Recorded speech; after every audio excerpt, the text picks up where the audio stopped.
Junior Regrello, Mayor of San Fernando, the Chairman of the Urban Development Corporation of Trinidad and Tobago, Mr. Noel Garcia. I also want to recognize Mr. Chris Jagroup, who's the acting CEO of UDECOTT.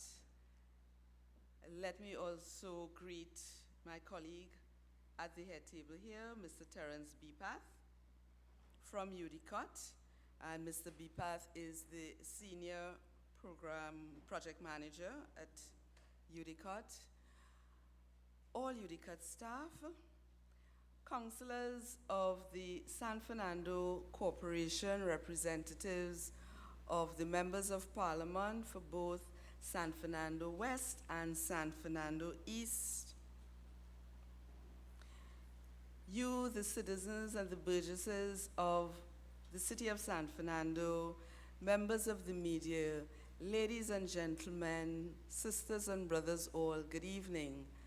I am Folade Mutote, and I've been tasked with the responsibility of walking you through this consultation this evening. We have the good fortune of having His Worship the Mayor, Alderman Junior Regrello, who will soon come to the podium and offer you remarks and welcome you to his city. And he will be followed by Mr. Bepath, Mr. Terence Bepath of UDECOTT, who will unfold the San Fernando Waterfront Redevelopment project for us this evening and welcome your input after his presentation. The Urban Development Corporation of Trinidad and Tobago is engaged in this consultation titled Your Development, Your Community, Your Voice.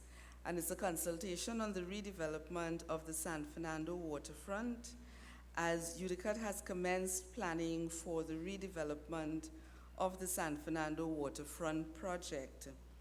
And so the consultation targets you, the burgesses, the stakeholders, the people of San Fernando and environs, and we are here at the beautiful City Hall Auditorium of San Fernando for the next about 2 hours, during which time UDECOTT will make its presentation, and then we will invite you to have your say.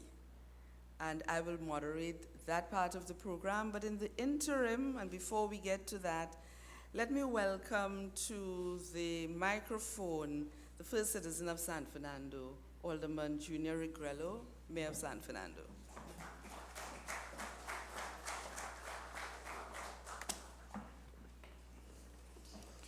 Permit me to recognize the Chairman of UDECOTT, Mr. Noel Garcia, CEO, Mr. Chris Jagroup, representatives from the Ministry of Works, representative from the Prime Minister's Office, Mr. Stephen Gardner, Deputy Mayor of the City of San Fernando, Councillor Vidya Mangal Bisesa, Councillor Naigam Joseph, Councillor Patricia Wilson, President of the Greater San Fernando Business Association, Mr. Kiran Singh, Project Manager, Mr. Terence Bepath, citizens of the City of San Fernando.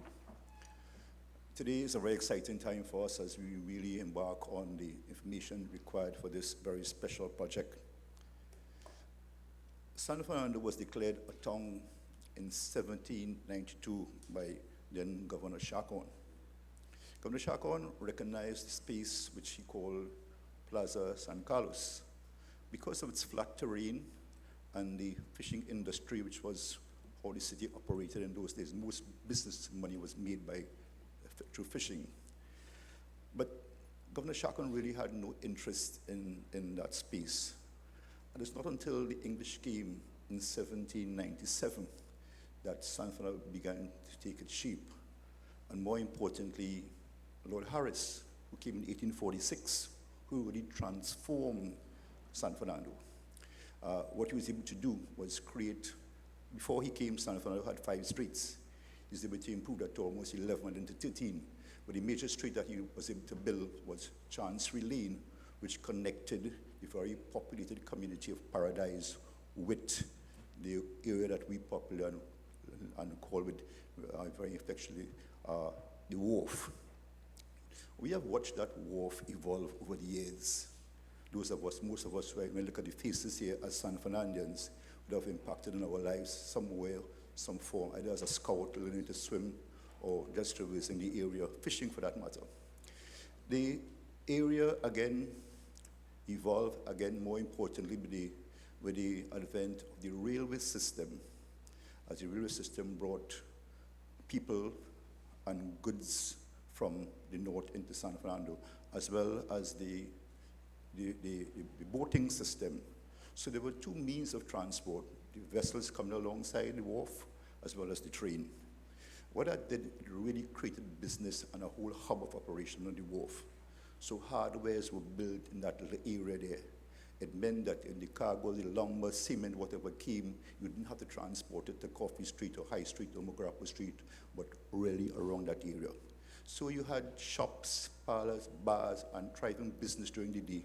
And of course, nocturnal activities with the ladies of the night. We had some very, very colorful characters, names like Bodie, Beryl, Big Six, and gentlemen of the night, Hines and Constance. Very colorful characters, but created a kind of excitement in that area. You also had the vessels coming to dock on Point Pier Jetty, and sailors coming ashore, decked in the white tunic, the late 50s and the early 60s. San Fernando Wharf was the place to be. It is from that perspective we are here today, because with the stopping of the train service and the railway service way back in 1968, the area dwindled, business dwindled, and the wharf area became what it is almost now, a dead area. This project will help us to bring back the wharf to what it's supposed to be on the glory days. We are very excited about this project, and I'm sure when Mr. Bipat is finished with his presentation, we will give a clear and a profound understanding of what this means to the city of San Fernando. I am excited as well. I know our member of parliament have been working seriously behind the scene to ensure this happens. I am seeing that whole cusp of development for that wharf area. There's going to be improved service there to move people back and forth. There's going to be improved taxi service. There's going to be an improved bus service and the water taxi. So if you're going to have all those development there, you need to have transportation. We're also going to understand that we got approval from Mr. Garcia to start a 1,400 parking lot adjacent to the hospital. So this is going to be the place to be. So I'm very excited. Congratulations to UDECOTT for this project, for bringing San Fernando to where it is today. Congratulations to our Member of Parliament for working hard behind the scenes, and congratulations to the people of San Fernando. I thank you.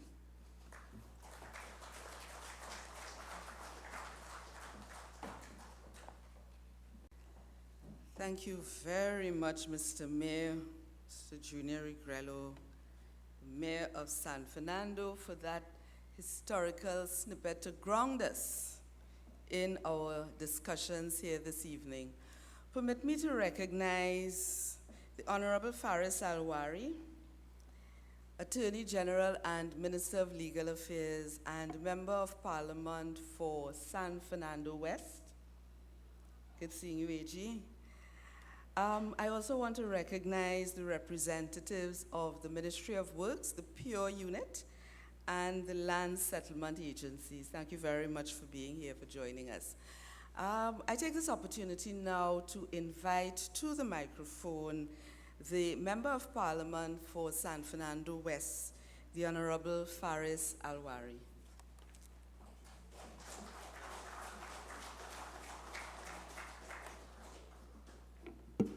Thank you sincerely for the welcome. Good afternoon, good evening, ladies and gentlemen.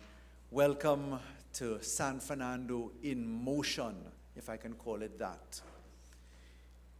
My purpose is, as the Member of Parliament and as the originator of, I'll be less than, how should I say, modest this evening, as the originator of many of the plans that are on deck this evening, my purpose is to just do a small connection of ideas, basically addressing why we are here, and then understanding how we all fit together.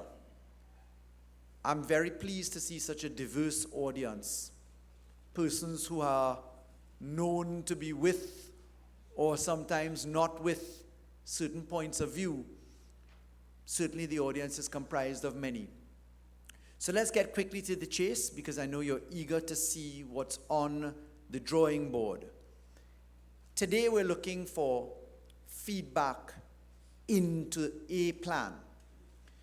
San Fernando, certainly as I know it, certainly as a child having gone to school here, grown in San Fernando, birthed in San Fernando, if you were to take a walk along most of San Fernando, particularly in central San Fernando, you come along Pointe-a-Pierre Road, you walk down the streets, much of San Fernando looks exactly the way it did for the last 40 years.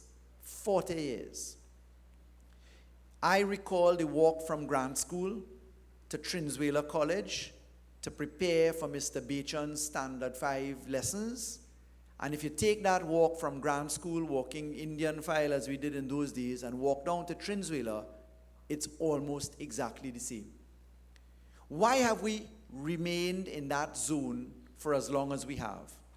And why have we had only a few anchors of change? You look at Gulf City, you see some change. You look at Gulf View, you see some change. You look at certain additions to the outskirts of San Fernando. If you look at C3, you look at South Park, you're beginning to see certain things change by the introduction of private sector anchors. And around those anchors, growth starts to happen. The last anchor that we saw in San Fernando, that is something around which something can be birthed or revolve or grow, was what is now the teaching hospital. That administrative complex, as it was originally designed, was intended to take away some of our traffic problems, our society problems, by consolidating in one area a facility which would avoid traffic in other areas. Stamp duty, legal affairs. If you looked at the immigration services in San Fernando, all of these things being scattered, that would have lent assistance. The teaching hospital was a redevelopment of that original purpose. Okay. The other anchor we had in San Fernando was the Southern Academy for Performing Arts, SAPA. Then everything stopped. So as a government and as the Member of Parliament for San Fernando, we came up with a philosophy of introducing certain anchor projects. And the advantage of introducing certain anchor projects is that we will have the opportunity in San Fernando for the first time to step out of analysis paralysis. What do I mean by that? As San Fernandians, we know that we have been talking about a San Fernando waterfront for decades. As San Fernandians, we've been talking about the renovation of our city and the urbanization, revitalization for decades, but we've not seen it.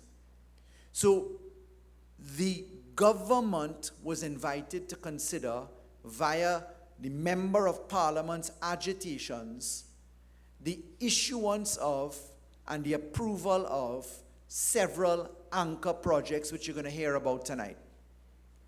And what we did in establishing this anchor project, and let me explain what I mean by anchor. Ladies and gentlemen, in the United States of America, when you want to develop a town, the first thing that you do is you build a mall. When you build a mall, you establish certain tenants inside of the mall. They're referred to as anchor tenants. Walmart, Home Depot, Publix, whatever their big grocery chains or hardware stores look like. And around those anchor tenants, the in-betweens get filled in. They develop. Why? Because the philosophy is, if you establish an anchor on the left side and on the right side, there's a reason to come there, and therefore the people will fill in the blanks for you. Of course, when you're developing anchors, you have to have facilities for communication, transportation, etc.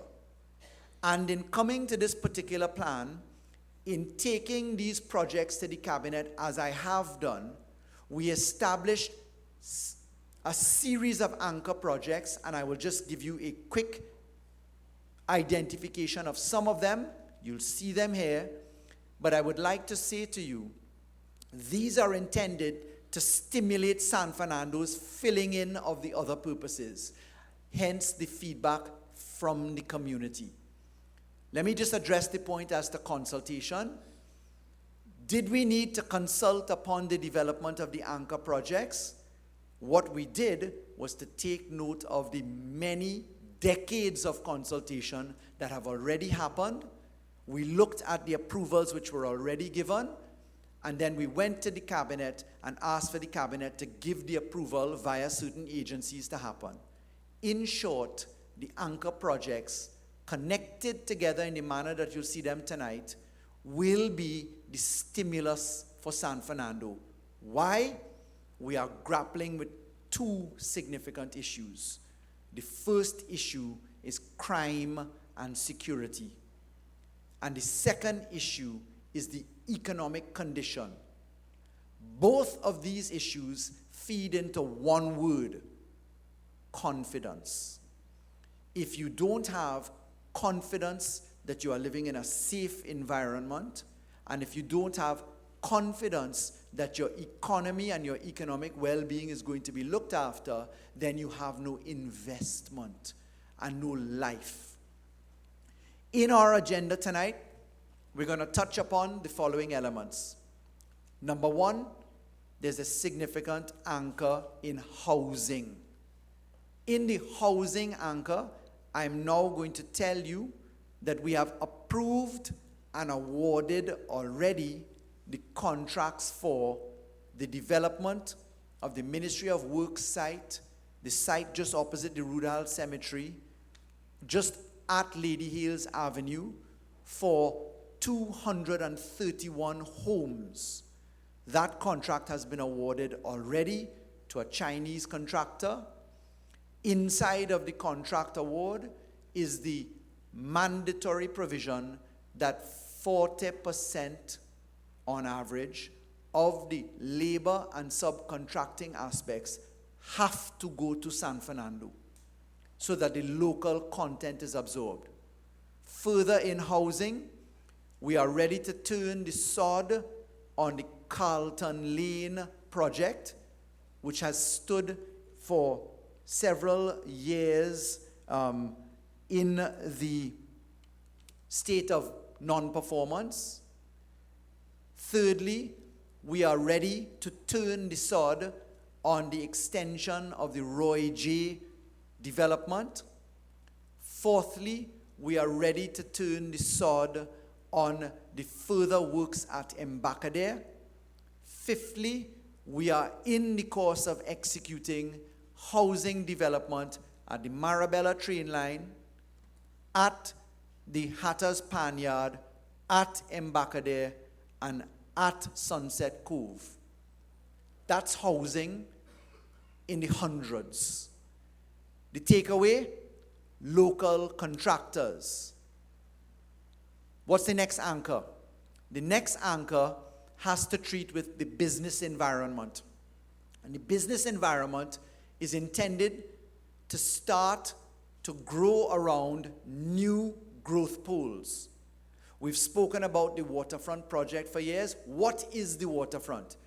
People think the waterfront is only surrounding the 3.8 hectares of land to be produced where the filling stopped many years ago.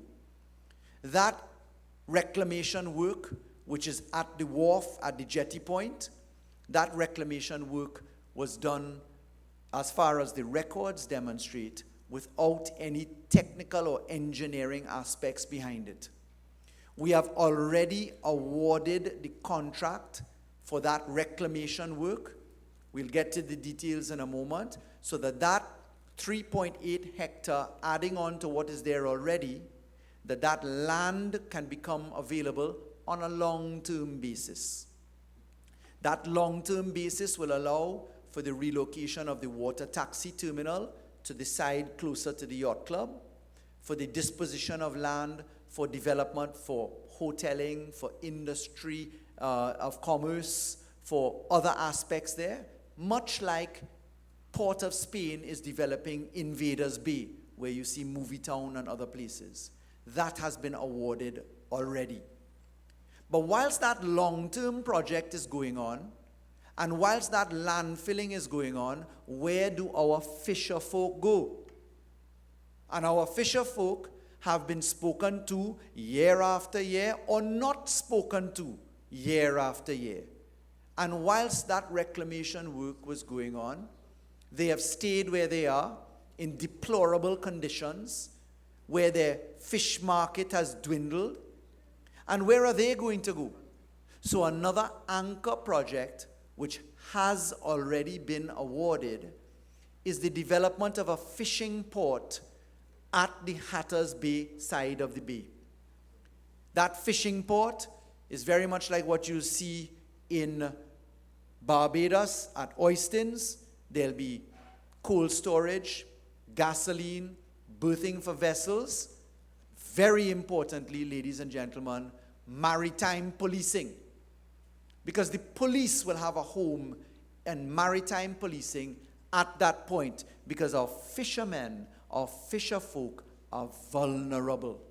But more particularly, the vast majority of national security surveillance tells us that that open stretch of water is an open stretch of water that needs to be policed because of the importation of drugs, guns, ammunition, and human beings, as we all know anecdotally in San Fernando. Another anchor that has been developed: where else in the world do we face calm, beautiful water where the sun sets almost on glass? And the only thing overlooking the most beautiful stretch of water in San Fernando is a bus yard with derelict buses pouring sludge into the Gulf of Paria. Where else in the world does that happen? As your MP, I thought it insane for the PTSC to occupy, hear this, ladies and gentlemen, 14 acres of land watching that water. I see a good friend of mine in the audience here. When we were scouts at Prez, we swam that water, swam to Farallon and back, dodged the abattoir deposits on every Friday afternoon. But the point is, that bus yard represented insanity, properly at work for decades. So we took the bus yard, the graveyard that it is, took them to OAS Constructura abandoned site opposite C3, and that's where the PTSC garage goes. And on that 14-acre lot of land, vested already in UDECOTT, a public-private partnership which has already gone out to tender, and in respect of which you'll hear the updates now as to who is in the preferred zone, etc. That has already happened, so that we in San Fernando get our version of something that looks like South Beach, Miami, of something that looks like a one Woodbrook place: parking, platform, shops, housing. 14 acres of land. What we did next is we said, where is our savannah? Where do we find entertainment in San Fernando? Skinner Park. When last was Skinner Park developed? 8 members of parliament later, when last was Skinner Park the recipient of a single black cent? Red cent, white cent, yellow cent. When? All of us who played intercol matches there went down for fiesta. We know that we have these secondary grounds, where we cannibalize the ground by parking on it. We enter into the less than adequate stands. We have a ball inside the track and area, depending upon the festival. We said to ourselves, Skinner Park needs to be redeveloped. And therefore, we awarded the contract for the redevelopment of San Fernando Skinner Park. And the sod is about to turn, the preliminary works are going on. And at the same time, we are dealing with the secondary ground, because you can't keep driving your car on the grass and creating pothole and then telling the young people, go and run in the grass and break your ankle. Let's create parking on that zone. So that's another anchor. But if we come back to San Fernando and High Street, which is dwindling, High Street dwindles because pedestrian traffic has nowhere to park. And parking becomes a problem. And you go to the hospital, if you go now to the hospital, it's hundreds of cars parked helter-skelter in the mud, in the grass, slipping in the road. You have the water taxi staring at you, using prime land that we as Scouts used to have. First Presentation Sea Scouts and Notre Dame. What's common sense anchor there?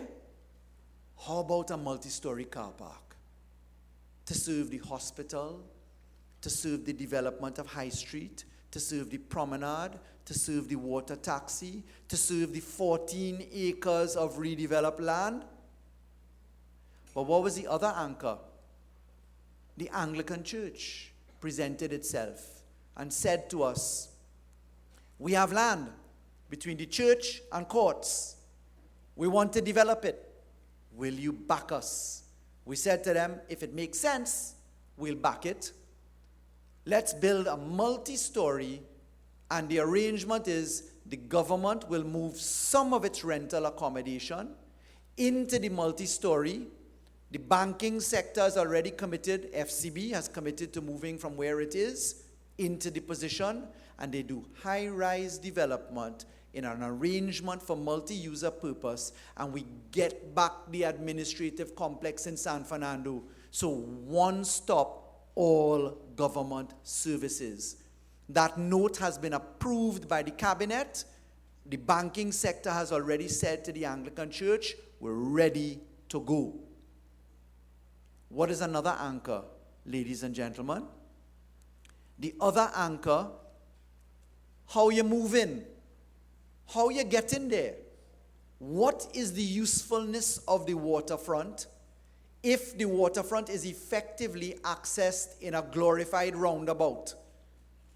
You understand what I mean by that? You're coming up Rushworth Street from the bypass. You drive all the way. You want to get to the waterfront when you get to Independence Avenue. What are your choices? Turn right. Head into Port of Spain, equivalent of Commerce, translated to San Fernando. You have to go through the town, pass the bank, turn at the wharf, work your way all the way back a 2-lane road. Or you could turn left, head along the highway, get to the traffic light, get to another traffic light, get to an intersection where people trying to cross, line up in traffic depending upon the time of day, and then find your way there. It's a big roundabout. How about a little common sense and take Rushworth Street and complete the 100 meters and join it to the waterfront? Sounds simple enough? How about if you take the road network and you double the lanes? And by doubling the lanes, you do something that was not done for years, which is to build a seawall where the waterfront is, from Hatters all the way up to the wharf jetty. Double the lane, fill it in, and join Rushworth Street, create the spin-off parking for the multi-user complex, the spin-off parking for where the PTSD garage is, because there are 2 anchors there, And how about if you introduce a roundabout just about where Embarcadero is, and then you circle the traffic back to the highway? That way you don't have to meet the Gulf City intersection traffic. And how about if you put another roundabout at Gulf City's Gulfview Link Road, circulating traffic in a different way? So you get to Embarcadero, you could swing back to the Curtin Rienzi Highway, you could loop back and go back to the waterfront, you could take a spin off onto Rushwood Street and head your way out of San Fernando, bringing life back to Rushwood Street, Sutton Street, Todd Street. And how about if when you widen that road and you created your seawall, that we took what Shagaramas has, taking your fishing port at Hattas, working your way down the line, and you put a boardwalk out onto the sea where you could have commercial activity, fishing, structures, entertainment, lighting under the security of your marine police, your fire station, which is being built, and your other services. So, ladies and gentlemen, that is to connect the ideology for you.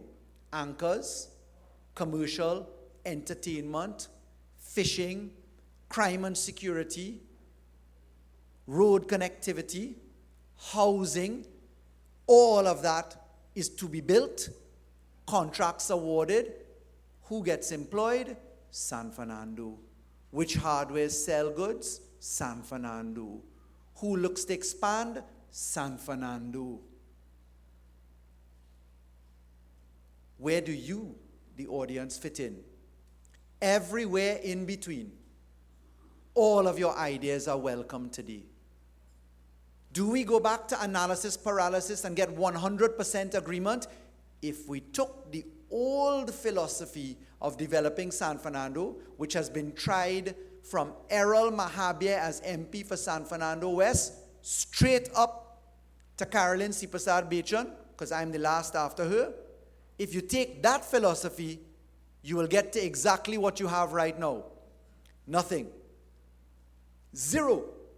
Except for SAPA and the teaching hospital. That's all the government has built in San Fernando. Full stop. Because I can't count Skinner Park. True? Right. So, if I waited as your MP to get 100% agreement on the plan, we would still be talking.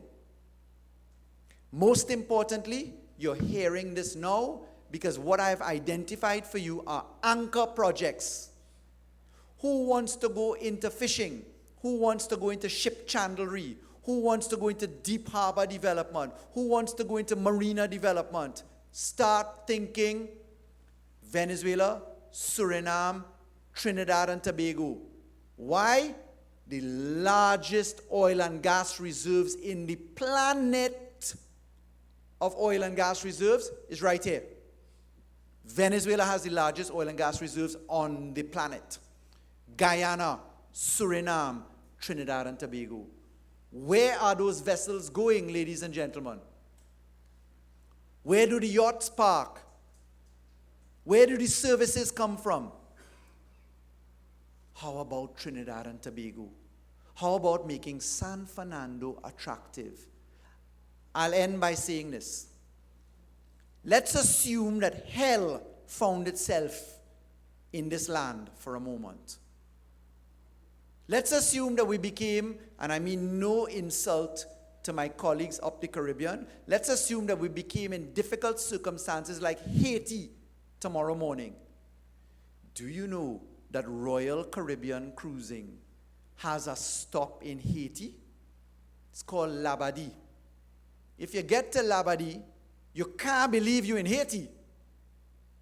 Because what they did is they created a development in an enclave which allowed for attractive positions. What does it look a bit like?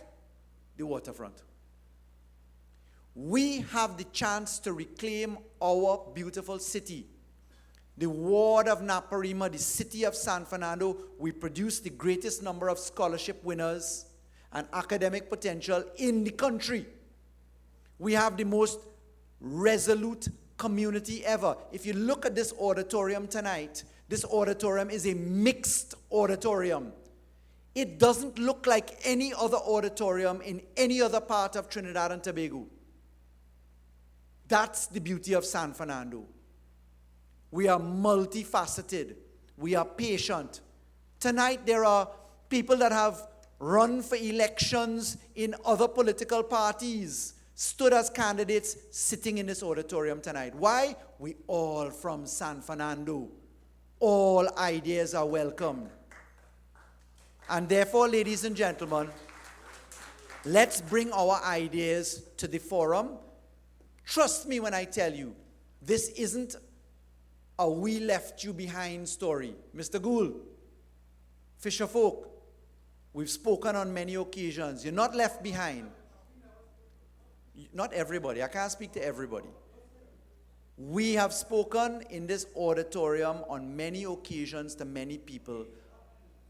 Okay, sir, would you stand up? I have not spoken to you. Everybody knows that. Thank you very much. Okay. Right. Everybody noted? Understood? Crystal clear? Right. Noted. What we're saying tonight is that this is not an intention to leave anybody's ideas behind. This is a forum where those ideas can be brought forward and added into the mix.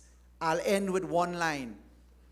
Solution is found by the phrase, just start. If you start, you could finish. If you start, the ideas can fill in.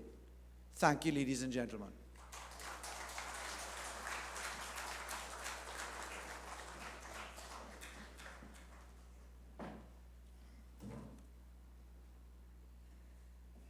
Thank you very much, the Honorable Faris Alwari, Attorney General and Member of Parliament for San Fernando West, for walking us through why we are here.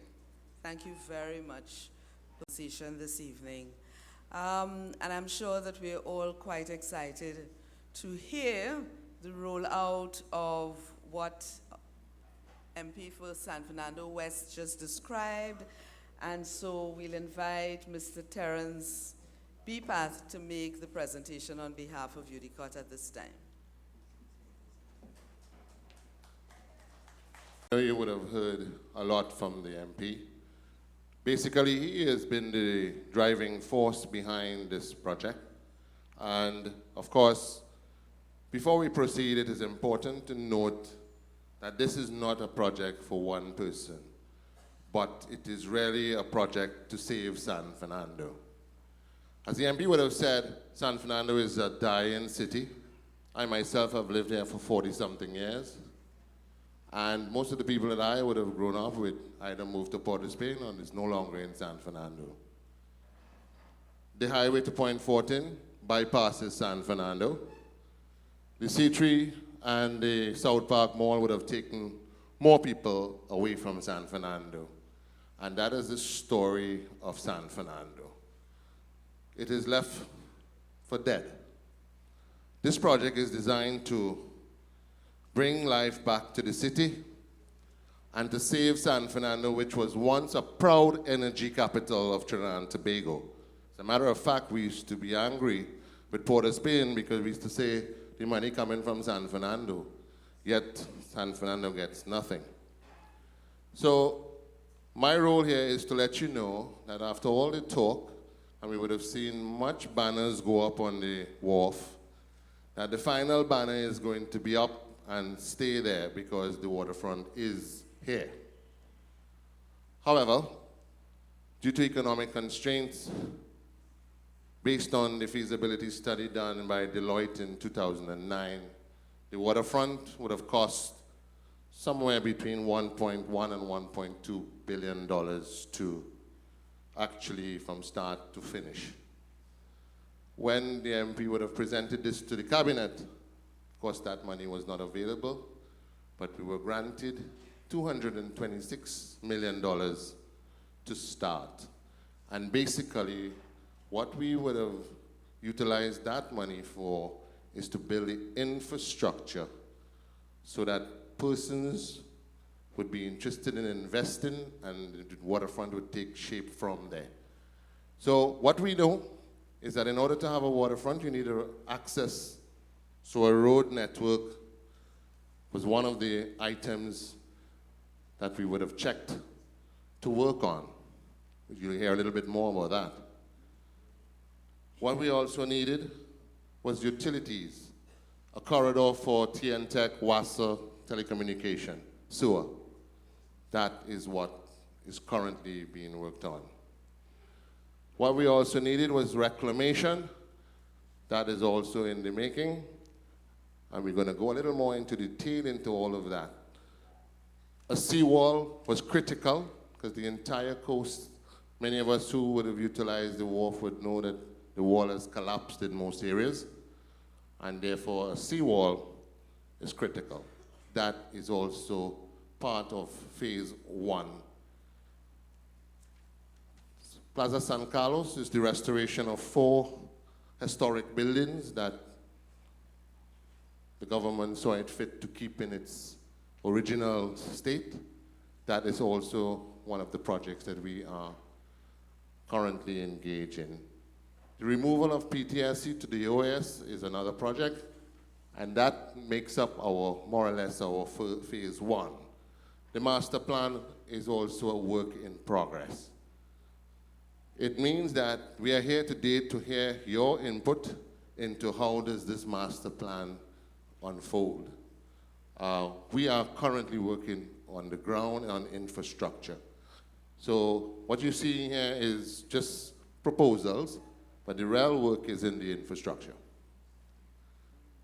So let's talk a little bit about that. Well, of course, you know, the background of the waterfront goes back to even the MP's mother, who would have been the chairman of the South Chamber, who championed this, might have been about 30 years ago. And of course, the MP would have related that it was all talk and nothing really getting done. So we decided to just get it started. And of course, the plan is going to unfold. So let's talk a little bit about the reclamation. So currently there are 1.8 hectares of land reclaimed already in 2001, 2000, around there.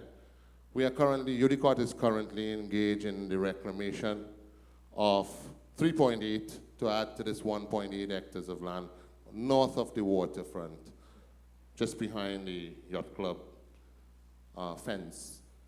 That, of course, is going to, originally the plan was to reclaim all the way around to Bel Air, because I remember Mr. Manning as the Prime Minister, there have been coastal slippage throughout, and there was need for reclamation to hold the land in place all the way around to the creek. So this was part of a long-term plan many years ago. But again, cost is a factor. So we are starting with 3.8 to add to 1.8. What we also know is that there needs to be a home for the customs building that is also in this plan and may very well be placed on that piece of 1.8 or possibly the 3.8 that we reclaim. Also, to be placed there is a new water taxi terminal. The water taxi terminal is to be moved to the higher up, and a new channel to be dredged and widened to accommodate mega yachts, along with small cruise ships or even larger vessels.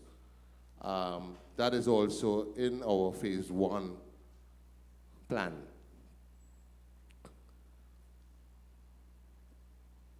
Outside of the reclamation, Pure has been at it designing a road traffic network system, which up until today, we were on this site making sure that this could get going.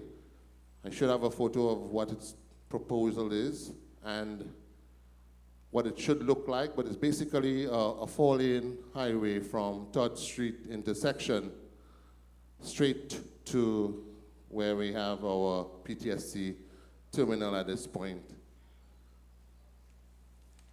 This is basically what the master plan is going to look like. However, this is work in progress. This is just a sketch. The area you see here is possibly the reclaimed land.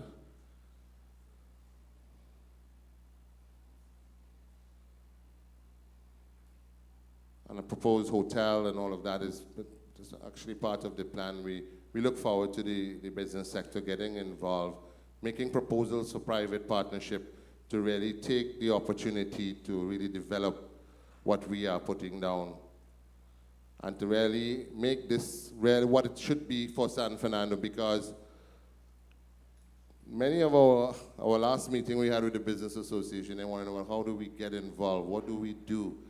Basically, we are interested in hearing how you would like to invest, and we are going to make the infrastructure available for that investment by giving the land space, leases, whatever the case may be, based on the proposal that we get. So this is really a community effort. Okay, so this is more or less proposed buildings on the transportation hub, and we go on. Let me just try to move as fast as this presentation. As the MP would have said, the area that PTSC currently occupies is about 14 acres of land, and again, what we consider to be a mixed-use building is proposed. Let me go back there a little. Right, this is not very clear. Are you all seeing clearly? Okay. So this is what currently is on the ground here, the reclaimed site. This is Plaza San Carlos, which consists of 4 buildings: the Rodriguez building, the Torps Garage, and of course, the old train station. Yeah. Across here is where you would have heard the MP talk about a road traffic network. You're seeing this here, these are the lanes, 4 lanes coming up here into some kind of transportation modal system here.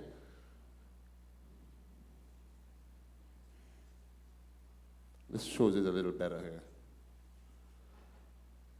So this is your 2 lanes going up, 2 lanes coming down, straight down to the end of 3rd Street, all the way up to where we call the PTSC area now, where they occupy the terminals. And of course, all this area here is designed for investment activity, of course not yet identified. So this just shows you the road network again. This is the PTSC garage. This area here is where the mixed-use development is earmarked for. It's the hospital, and of course the hospital car park is presently being in the works. Okay. At this intersection here, this is where the Hatter's Panyard is. The Pure would have proposed a roundabout that links us back to the Rienzi Curtain. And of course, the horseshoe that you heard before, this is Rushwood Street, that would link us back to the waterfront. This is basically the road network system that we are currently working on and should get going pretty soon. Today we were there on the site and recognized that this could get going as soon as possible, at least this from starting here all the way up to possibly just after the PTSC garage. All of that could be started as soon as possible. There's nothing hindering us from doing that at this point. This property here in the corner, which is the old Ministry of Works garage, has been acquired and invested in HDC. And this is where the 4 towers, 6-story towers for middle-income housing, and a bit across the road here is all 4 on one side and 2 on the other side.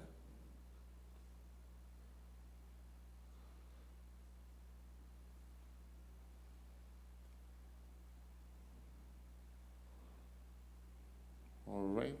So just a bit of background and stuff, implementation. So where are we at right now? Phase 1. Whoa.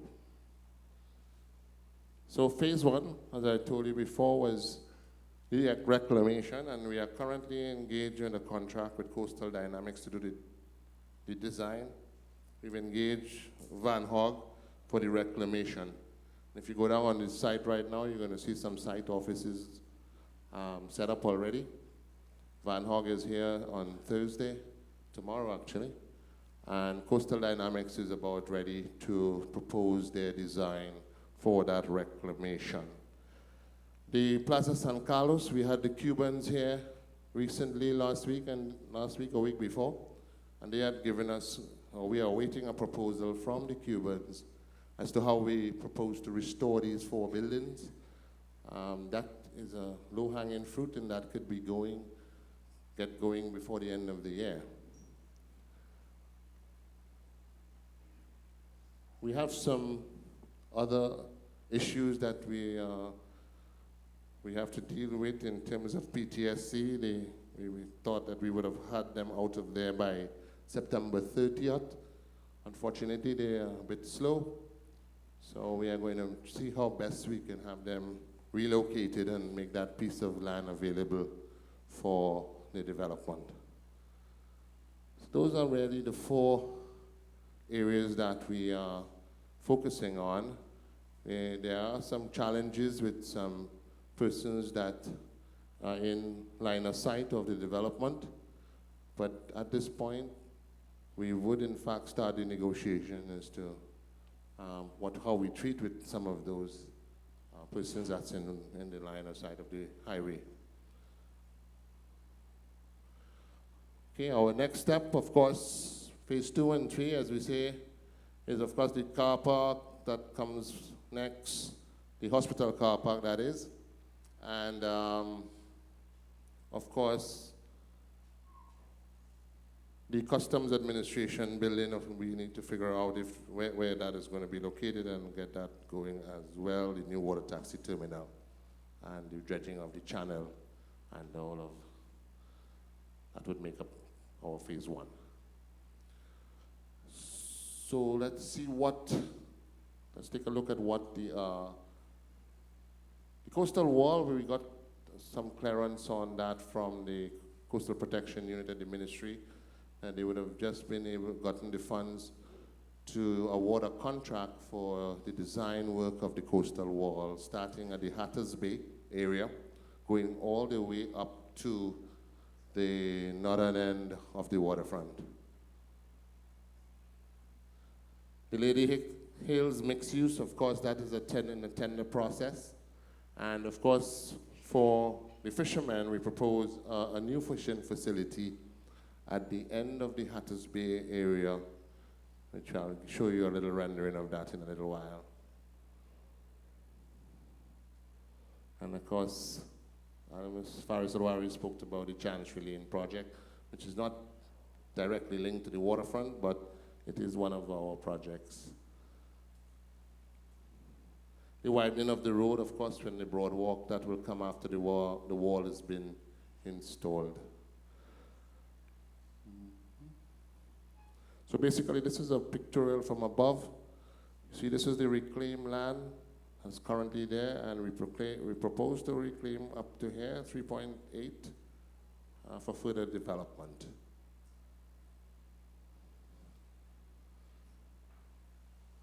That's the area you're looking at. So this is an actual footage of what the site looks like. This is your abandoned jetty here. We plan to reclaim coming all the way down here. This is your old railway station and the old PTSC terminal. This would be removed from here.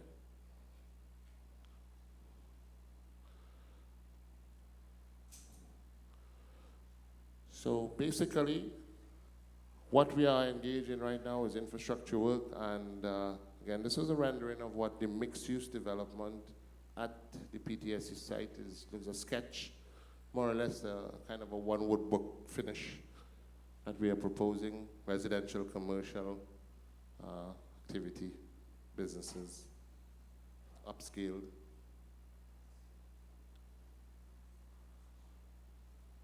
The Hatters Bay area, fishing facility.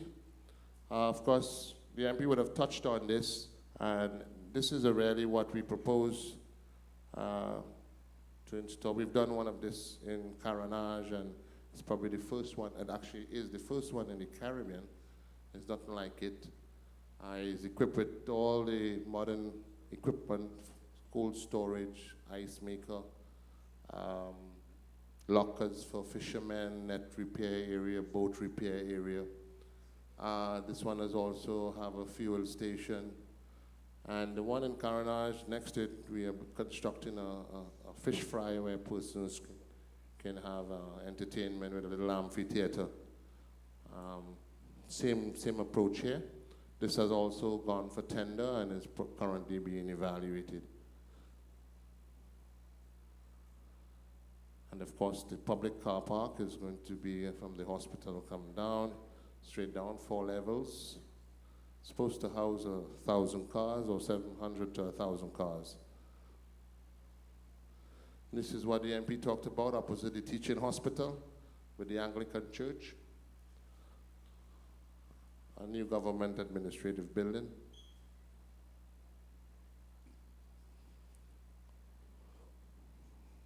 And of course, Plaza San Carlos, the 4 buildings earmarked for restoration and reuse.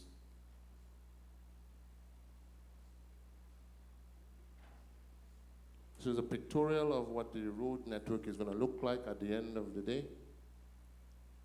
4 lanes from Third Street intersection by Lounge 80 all the way up to PTSC terminal for now. This is supposed to be started soon and to conclude sometime first quarter next year. Pio? Second? Okay, they say second quarter.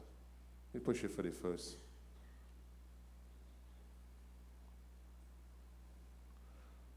And basically that is where we are at with the first phase of the waterfront development. This project had some setbacks. It was at the Ministry of Planning, and it was only given to UDECOTT after much kicking and screaming with the MP, and the Prime Minister decided that it requires an organization to drive it. So in May of this year, it was handed over to UDECOTT to implement, and we are just a couple of months on the job really, and we've made significant headway, because anybody knows my chairman, Mr. Garcia, he is one that really gets the job done. So in a couple of months' time, you should actually see some boots on the ground. And that is more or less your phase 1 of the San Fernando Waterfront development. And of course, the floor would be open for questions as your moderator sees it fit. MP, have the first question. I'd like to add just a few things. Thank you, Mr. Bipat. We've really gone quickly through the position so that the floor could be open. But just to let you know that there are a few other articulating pieces that you should be aware of. We've just completed at the Law Revision Committee, my committee, the amendments to the Environmental Management Act, effectively to do 2 things: to introduce the beverage recycling containers legislation. That is every single aspect of recyclable. Tetra Paks, bottles, containers. And in doing that, we allow for value to be created in the waste. I intend to take that to Parliament in September. The regulations have also been drafted at the same time, and we have coordinated with the whole mechanism at SWIMCOL and local government. I'm saying this because the second aspect of the waterfront that you see there is another prime location site, otherwise known as the Labas, San Fernando Dump. It is a spectacular piece of land in the wrong location. for utilization as it is. And the second aspect of what we have done is to complete what we call the waste to energy project. In case you didn't know, or maybe you may have missed it in the papers, we advertised and received waste to energy RFPs, which we are now in the final stage of evaluating to award. What does that mean? All your garbage gets converted to electricity, water, and cement. And that means that we can take the landfill and crunch it into recyclable cement with carbon inside of it, energy in terms of a byproduct, and water in terms of a byproduct. So we'll be working our way out of a dump. That provides land utilization potential for San Fernando and an entire industry. We've already looked at the AG's office how you tie in the network. Because if you're producing electricity, there's a reverse entry into the electricity grid. If you go to Holland, what happens is every house produces electricity in surplus because they use solar energy, and they sell that to the grid. So that energy grid modification to the TNTEC legislation, that has already been contemplated, and that forms a very interesting feature of what the water development waterfront project looks like. So I'd ask you to tune in to that, pay attention to that, because one plastic bottle takes 400 years to disintegrate. I'm going to repeat that. One plastic bottle takes 400 years to disintegrate. So very soon, that'll be a part of this conversation as we utilize that footprint and facility. Thank you, ladies and gentlemen.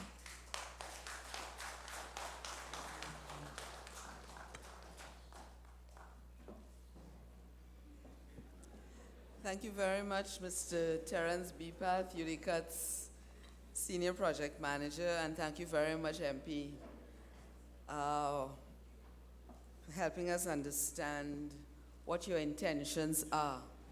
So we've come to this point now where we welcome your feedback, your input, and the way we propose to approach this piece is that we will have a couple of contributions from the floor, and I want to ask you to please keep it tight and keep it relevant. Let us know your name, please. I heard that. Let us know your name, please, and your community, or if you're representing a particular organization, so that we'll all know who we're talking with. And then, having gotten just a small batch from the floor, they'll toss it back to Mr. Bepath. Are you staying there, sir? All right, Mr. Bepath is going to remain on the floor. And at the table, we have the Mayor of San Fernando and the MP for San Fernando West. And so, when I see there's somebody who knows this drill better than I do, because he's already at the microphone. Thank you, sir. So yes, we'll start with the first person at the microphone, and like I said, we'll take a couple, and then we'll toss it back to the table, and we'll come to you again. So please. Yes, ladies and gentlemen. My name is Salem Gul. I'm impatient for giving my input, and I don't like the idea of giving my time in, because the waterfront development is fishermen mostly. That is the biggest problem. Ladies and gentlemen, first I would like to say that the fishing community, or the fishermen of San Fernando, Kings Wharf, San Fernando, we never objected to any development at all. We had always welcomed development. We always wanted King Wharf to look better than where it is, and we always wanted a better fishing facilities. The problem is the government and how they try to do things. Just like the minister just said, he meet with me, I never meet with him. And all the other I'm not ministers. sure he said that. I think he No, you're not trying to come explained up with what it. he meant. Let me finish tell you my story now. Let me finish talk, please. Sure. For more than 25 years, they are talking about developing Kings Road. All the meetings that they call, San Fernando Fishing Cooperative was in them. Even starting from the reconciliation of San Fernando that Sadiq Bash had given in City Hall, I was there. And we was agreeing with development. We always wanted development. We always wanted to be part of development. The mayor just give you a very good lowdown on how long fishing have existed there on Kings Road. Since the 2017. The fishing market is nearly 100 years old. Okay? Passing through that fish market must be 5 billion tons of fish that catch by fishermen there. Can in I San ask you, Fernando. please, Yeah. to bear with me? Yeah. If you just tell me at this moment what exactly you want, then it allows the conversation to happen, you know? Okay, you want it Yes. plain out. You don't want no history. Or you don't want to hear all the problems. Much as we All would right. love to, we Mr. don't have the Minister, time, yeah. We already had a meeting with the mayor in December, and the mayor proposed something about the fishermen and them going. Where you sending them? Where you putting the next anchor? I don't know about anchor. Auntie. And the 42 fishermen that was there in his office refused to go. Not so, Mr. Mayor? They refused to go in Bakari. Right? So my case done it. We refusing the offer of the anchor of the fisherman. And this had happened long before. Okay? My case closed. You know. Thank you very much for understanding, sir. Just so that we can get things going on. My brother at the back? It's a pleasant good day, everyone. Hello. Good evening. I'm glad to hear, Marcus Gedari. I represent Trinidad and Tobago and reside in the city of San Fernando. I'm happy to hear the advent of the proposed recycling bill for September. And one would expect and hope more so that the waterfront project, being a futuristic entity in its entirety, just as you would have explained, AG, that San Fernando has not changed in 40 years. We would not want, after the development of the waterfront in its entirety, that change has to come within that same 40-year period, so that we need to be as futuristic in its construction, in its as great as possible. And so my concern or question is, or hope actually, that a very large, if not all, of the power services that are to be had in reference to the business, residential, commercial spaces will be that derived from renewable energy and renewable sources, so that we don't only have one aspect of recycling in the process or the scheme of assisting with climate change or the reduction of climate change, but we do have that futuristic process of renewable energy powering our new waterfront development. Thank you very much. Thank you. Good evening. My name is Adeyemi Hines. I'm a local entrepreneur, but I would like to read you something to start off with. My brother, It's very important. I know, I'm sure it is very important. I need to get you, though, to keep it tight for me. No, I'm very tight. Don't worry. Yeah? Cool. The tension between the ideas of the people and of the expert is at the heart of the consultation process. I've had the opportunity, first of all, how many people here have heard of Hafen City? Show of hands. You go right ahead and make your point, please. Thanks. Hafen City is in the port of Hamburg, 133 hectares of land reclaimed from the sea. The process of building Hafen City has been an amazing process. It took 20 years. One of the most important things about the process has been citizen engagement, participation, and consultation. One of the problems is that public meetings is not an effective method of public consultation. I've brought plenty of material in terms of that. I worked in one of these projects. I've had the opportunity to visit 9 European cities developing ports and developing waterfronts. And I'll repeat it again. If you do not have a proper consultation process, not just public meetings like this, there's so many ways to actually then engage public and involve them. So people don't have to come here at a microphone and say something. By the time you get to delivering that project, everything is considered. He talked about the environment, rainwater harvesting. There's so much to consider. It's not possible to do it in this type of forum.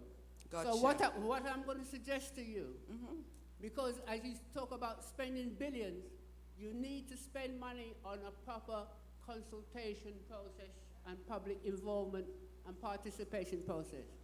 I have bought some material for you to have a look at so you can ask me some questions. And thank you. Thank you very much. Good night. Pleasant good evening to everyone.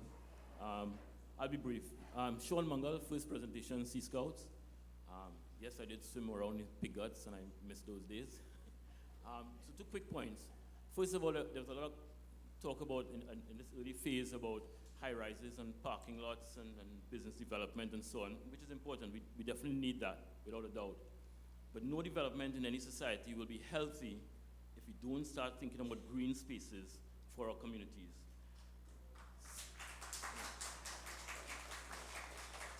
So, I mean, San Fernando, one of the unique things about San Fernando is we are a family. We've always been a family. Skinner Park, we play ball together, we fish together down by the wharf, we swim by the wharf. So I think please consider, among your phase developments, a place where we can have healthy recreation. Because that's the answer to crime, Healthy recreation as a family and as a community and by extension as a nation. We can't just have buildings alone and car parks and multi-story buildings. That's my first point. Secondly, just briefly and selfishly, I suppose, first presentation, Sea Scouts, as you all know, gave up the Scout House so that we can have the water taxi facility serve the nation of Trinidad and Tobago. That was 10 years ago. We have an agreement with NITCO to replace that house, to relocate, and to refinance that building. So I'm wondering, is that still on the cards that UDECOTT is now running this project? And if you can enlighten us, what's happening with the Scouts and the other scouting facilities at the waterfront? Thank you. Thank you very much.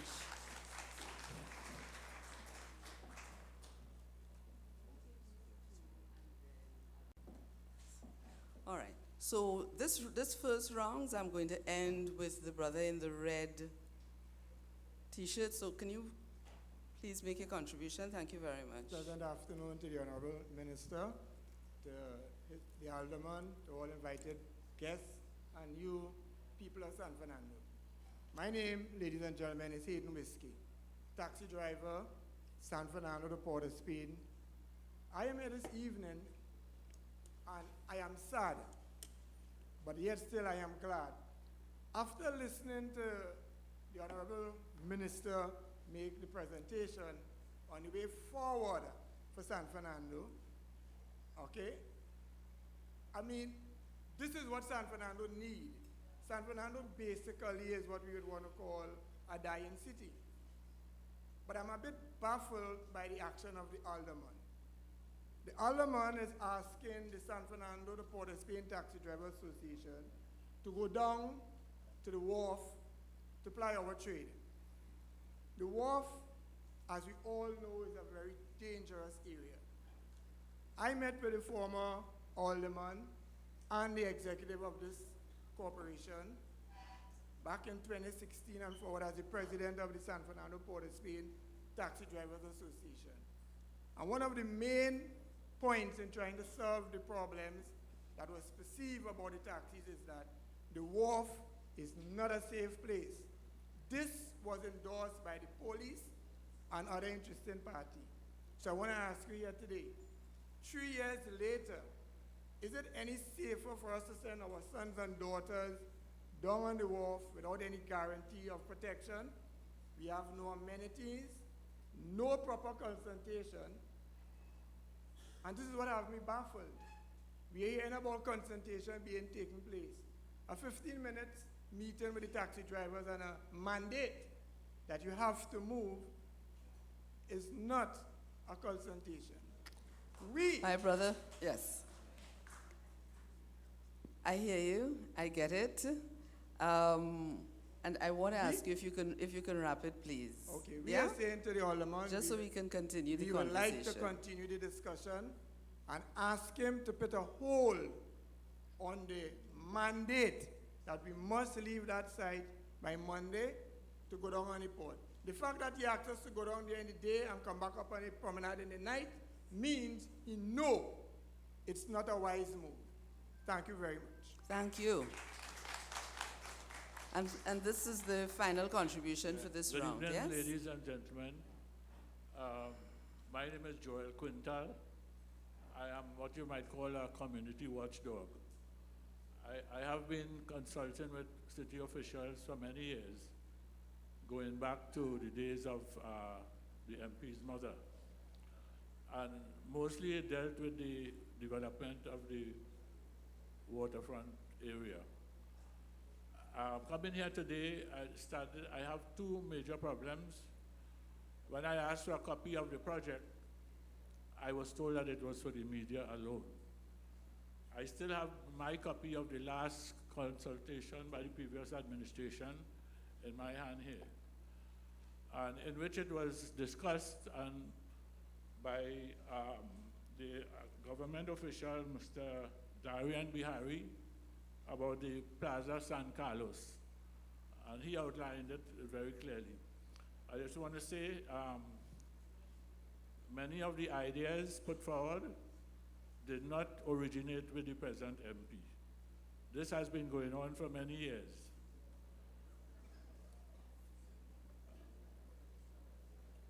My concern really is I had a problem with the consultation process, which make me wonder if this is just a ploy and all the decisions haven't been made already, whether you're really interested in hearing what we have to say.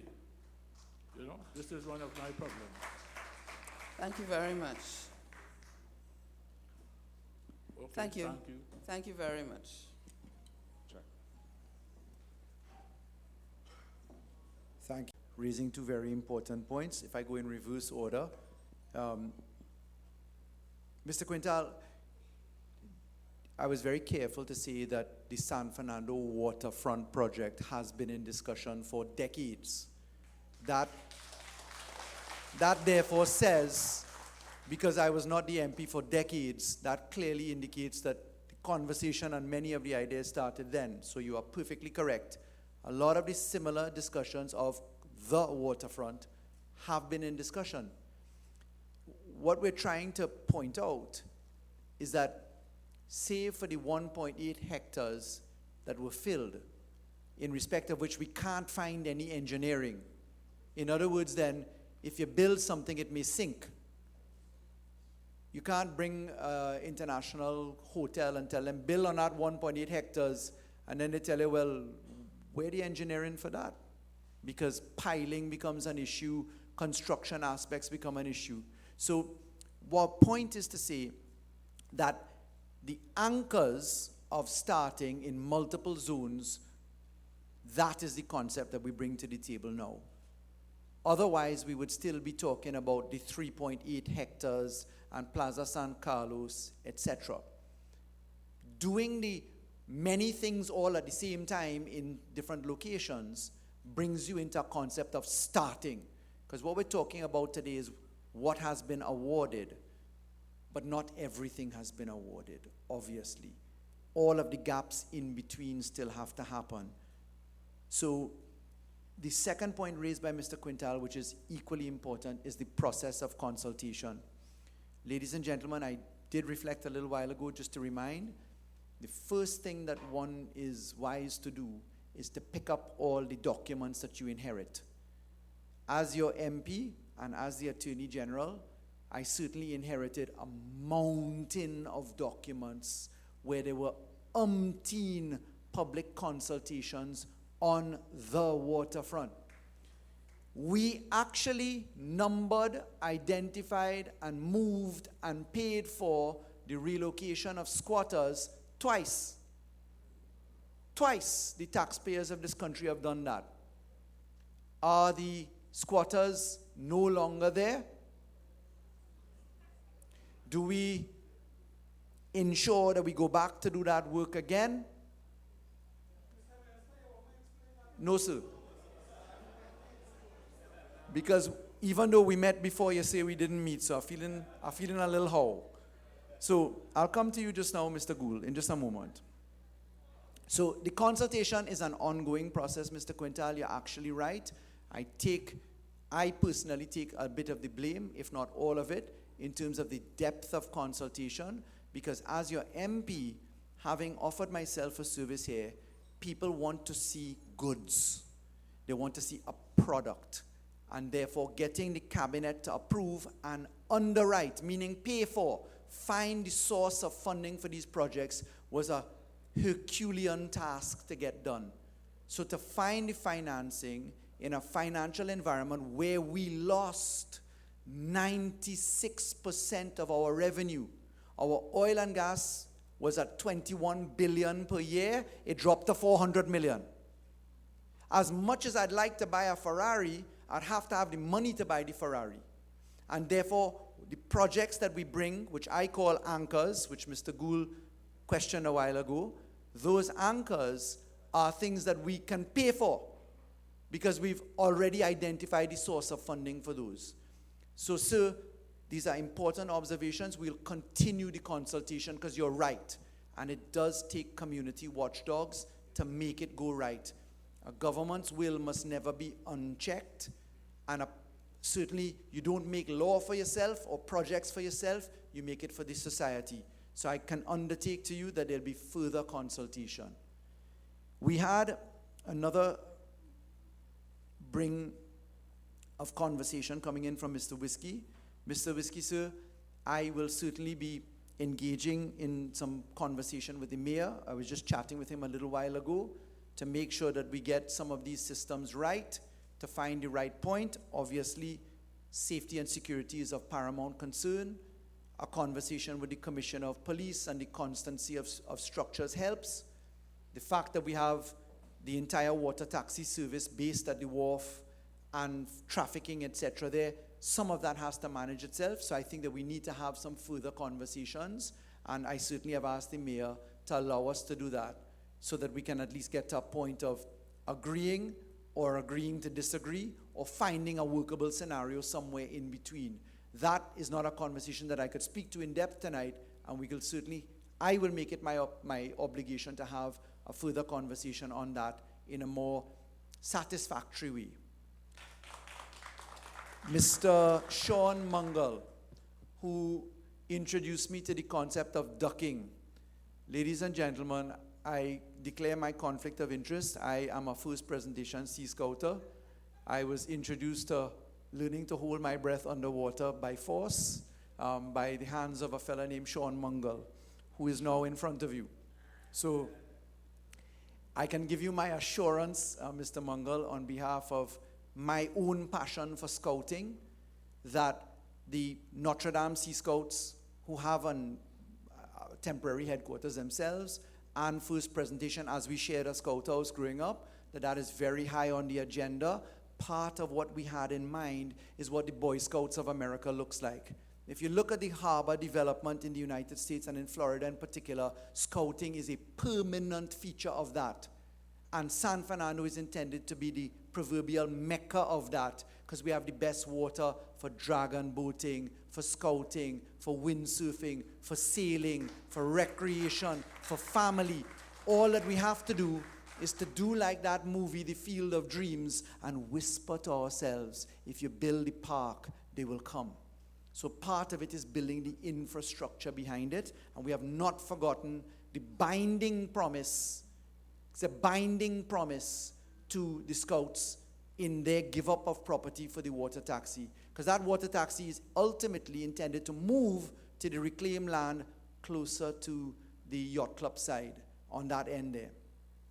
You are absolutely right. Green spaces is a phenomenon. Just let me remind us, we signed on to the Paris Accord. We are obliged in law to consider green spaces, and therefore I can tell you now that the road network for widening is designed for underground cabling for electricity and for water, one on the left side, one on the right side, because the two can't mix. Part of the recyclable, which goes to the gentleman who spoke before, the sheet piling, which is to be used in the wall reclamation, is in fact recyclable sheet piling. That is a plastic form of piling, which is then sheeted into the ground, and then the backfilling comes there. Some of the backfill, if I have my way, will come from the excavation works that we do in the secondary grounds at Skinner Park, because the secondary grounds of Skinner Park, if we go underground for parking or partially underground for parking, that fill goes to backfill, and the dredging also goes to backfill. So we're looking at green production. I didn't get to tell you, our version of Arapita Avenue is cross-crossing. Cross-crossing is where we sell food at night. Those accommodations are not adequate. They would work best if they were in the secondary ground at Skinner Park. So you have the ability to feed Skinner Park, park in the car park at the secondary ground, have permanent facilities where our people can enjoy their version of Arapita Avenue by day or by night in better accommodation. We had the recommendation for further and more meaningful consultation, which ties into what Mr. Quintal was speaking about a little while ago, and certainly that is something which is ongoing. The port development and the use of positions inside of there, that is tied into the Van Org contract. We've brought in the Dutch. The people that know about reclaiming in the world, best in class, are the Dutch. They are on site, on the ground, site offices, talking to the engineering and filling potentials for that site. They have also had a look at another site, which is the Marabella train line, some of the most beautiful land you'll find as well. That community needs to be ordered.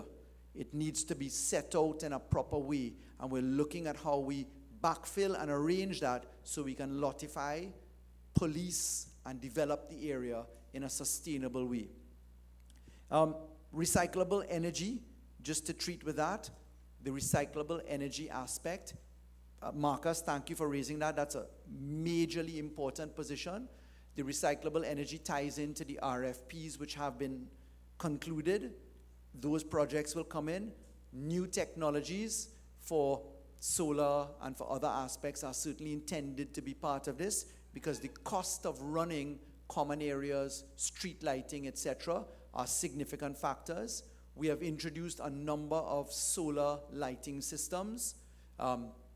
That has been rolled out by TNTech, and that's something obviously that we take careful note of. And I thank you for being a champion on the cause, because it's our environment. Last point, fishermen not moving. Understood, loud and clear. Nobody's asking you to move, because the development of the dredging and filling can happen with you right there.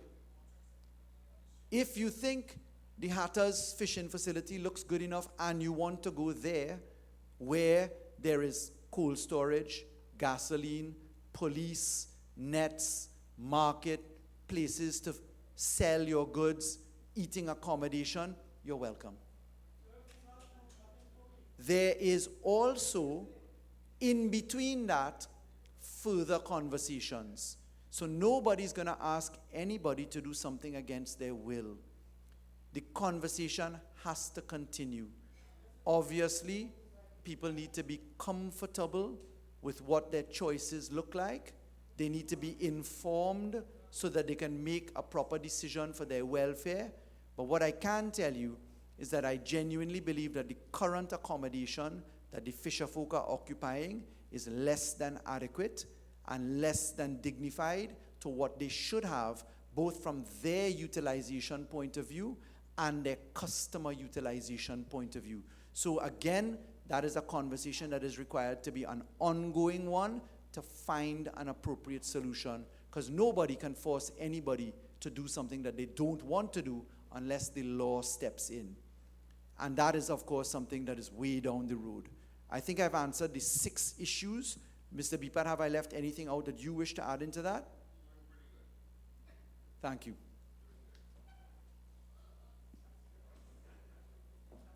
Pleasant. Thank you very much, MP. I want to recognize the people at the microphone, but I think that this brother here was standing before we ended the first round. So if you'll allow him, please. Thank you very much. And like I said before, if we can identify ourselves and keep it tight, tell us exactly what you're asking for, what you're recommending. Go ahead, please. Good night, everyone. Ladies and gentlemen, thank you for the opportunity to say a few words. My name is Kiran Singh. I'm the president of the Greater San Fernando Area Chamber of Commerce. I want to start off, I want to premise the start of my contribution by saying that on behalf of the Chamber, we're extremely elated to see the advanced stage of development that UDECOTT has arrived at in collaboration with the government with respect to the Waterfront Development Project. This has been close to our hearts over the years. As a proud San Fernandian, we know for decades successive governments have been trying to start this project without much success and fruition. So we're extremely excited about this, about where we see in phase 1 going, because we have been clamoring that the waterfront development is a mega project for the southern area, given the fact that what has happened with Petrotrin and Trinma. This will certainly add an impetus. We see this as a new economic frontier for not only San Fernando, but the southern region of Trinidad on the whole, because we need to see increased investment in the downtown area. We have heard that there's development on the outskirts with the malls and so on. And we don't want that feel that San Fernando, the downtown area, has been neglected. So we want to see this development happening as fast as possible. And with the Honorable AG and the Mayor on board, we think that this could be expedited at a much faster pace. What I would want to add is that the Chamber of Commerce, we're extremely happy to hear again from Mr. Bipat about the 40% contribution from South. And we will be constantly on the backs of UDECOTT and the City Council to ensure that San Fernando gets its fair share of the development process and benefit from this development, because we don't want to see Port of Spain come down to San Fernando and take. We already give Port of Spain their waterfront. Let San Fernando have our own waterfront now.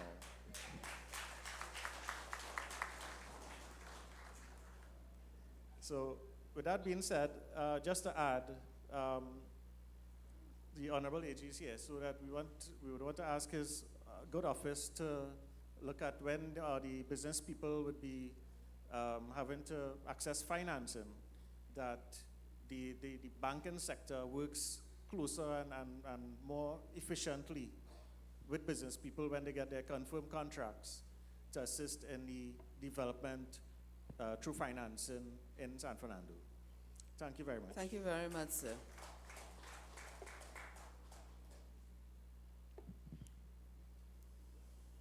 His Worship the Mayor, Member of Parliament, San Fernando West, ladies and gentlemen, first and foremost, I want to congratulate the Member of Parliament for the initiative from what I've seen and heard here tonight. I have been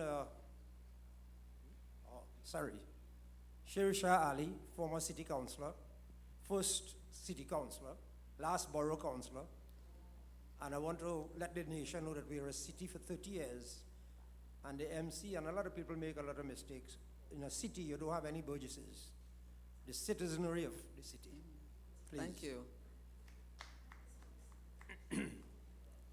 I have been on various committees over the last 40 years or so. I was a founding member of the Hill Committee, the jetty. During my tenure of office, we used to have a jetty.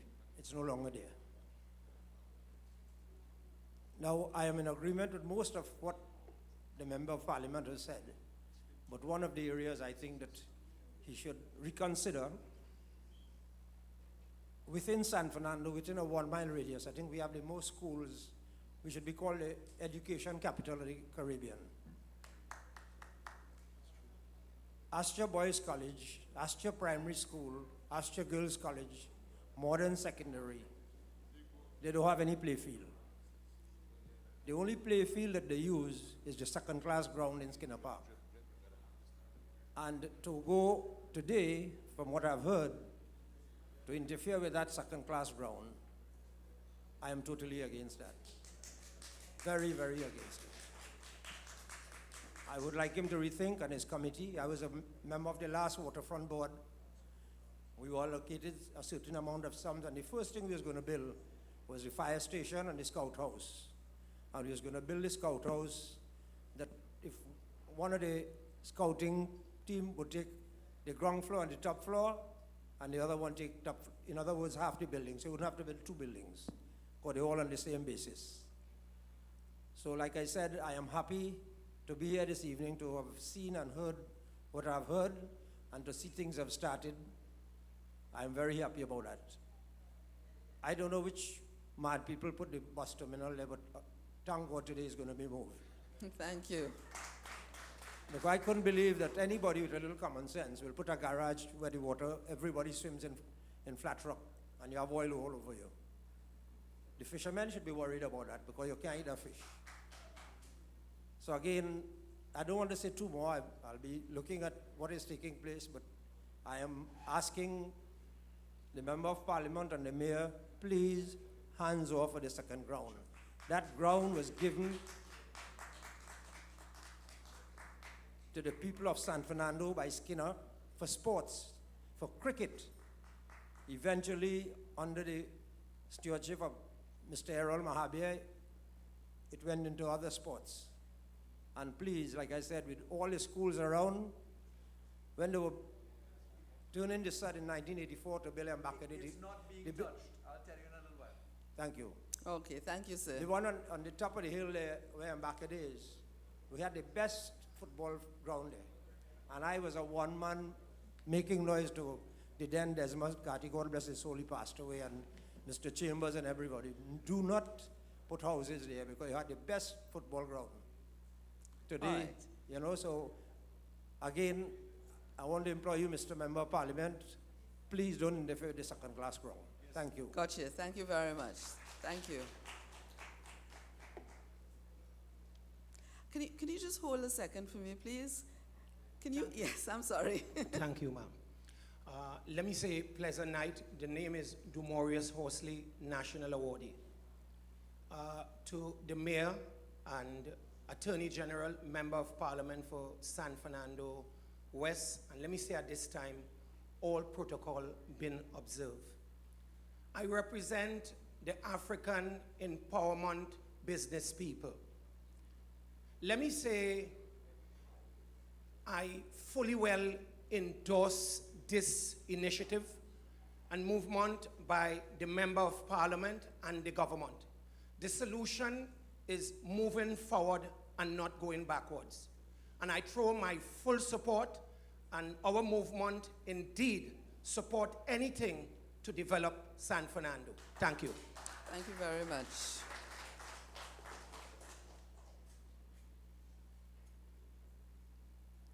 Your Worship, the Mayor of San Fernando,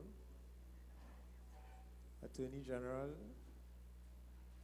staff of UDECOTT, my name is Jeff Chandler, and I'm the stakeholder representative for Rictech Sonics Cycle Club. Oh, I noted the presentation today with a network of roads, 4 lanes and 2 lanes and so on. And there was no mention of a bicycle lane. I would like to ask that a bicycle lane, something on the order of 100 kilometers, be included in the road network so that our cyclists would not be continually endangered. Thank you. Thank you very much. Thank you. I'll wrap up this rounds with the three people who are at the microphone at the moment, and then Mr. Bipath will come to you. Is that okay? Okay, though. Sister?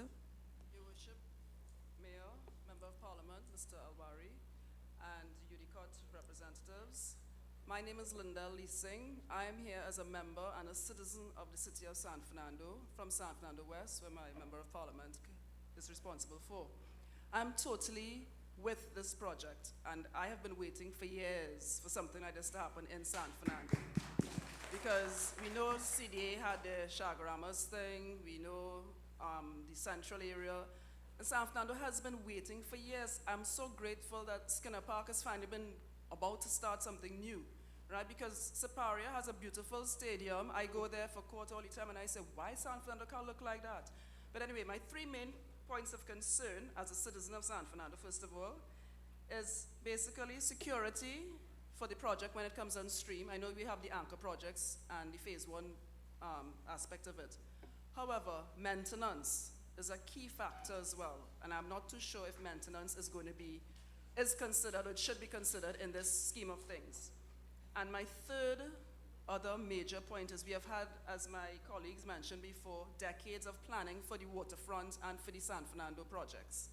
I have been on committees too when I used to work at the San Fernando City Corporation years ago. And it's decades and decades. And my concern is elections is upon us soon, local and next year general elections. And we have so much millions of dollars being put into this project, 226 million thereabout, plus or minus, initially. What guarantee, what laws are going to be put in place that this funding, whether international, local, or private sector funding, is going to be put in a trust fund somewhere to know that if the government of the day is not there in the next election, they're not going to reinvent the wheels, and that we have the policies going forward are going to be stayed and stable so that the project can go on. Because I have been through this too many decades, and I want to live my retirement on the waterfront too and enjoy it. Right? I've been to Baltimore Harbor, I've been to many harbors abroad, and they have a down packed. So what are we waiting for? And I'm glad that the initiative has started, and I commend you all, and I hope that we could actually take it forward, and that there's no interferences if, God forbid, anything happens during elections, and we don't reinvent Thank the you wheels. very much. Yeah, good night, ladies and gentlemen, members of the head table. I'd like to address an issue. I'm a contractor for the past 35 years in San Fernando. I'm talking on behalf of all the contractors here tonight. As far as I am concerned, we as southern contractors in the catchment area of San Fernando have been denied a proper opportunity to tender for proper jobs in San Fernando. Now, we hear the project is coming on. We welcome that. I have been to Mr. Alwari's office. Sir, 2015, I came to you. I stood up in Trinidad College, sir, and passionately told you that we need proper opportunity in San Fernando to tender for projects. You tell me, yes, Ogaro. I will support you all. After you won election, Mr. Alwari, I've been to your office several times. I wrote you letters. Up to this day, you never even acknowledged the letters, sir. I am asking you again, Mr. Alwari, we need in San Fernando better opportunities. I am talking not for me alone, but for the half of the other contractors in the south. Question to Mr. Bipat. They say 40% for local contractors. How are we going to access this? Do we have a name for the contractors? Do we have a contact number? Or are we going to the MP office to find out if I can get work? Thank you very much.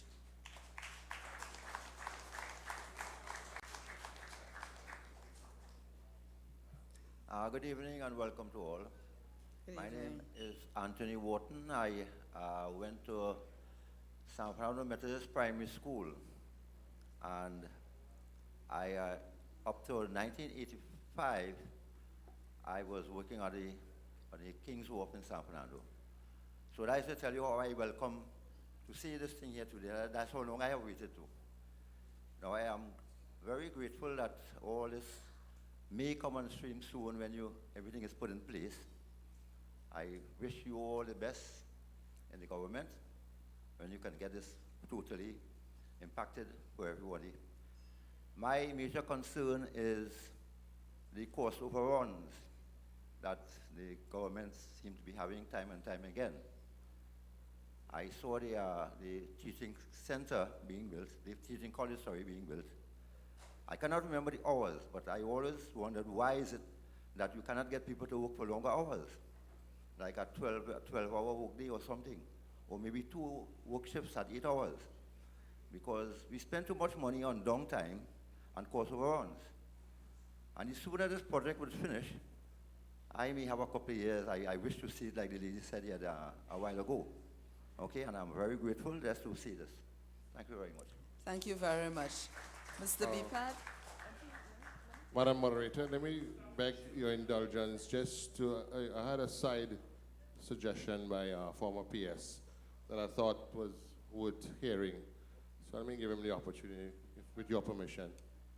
Sure.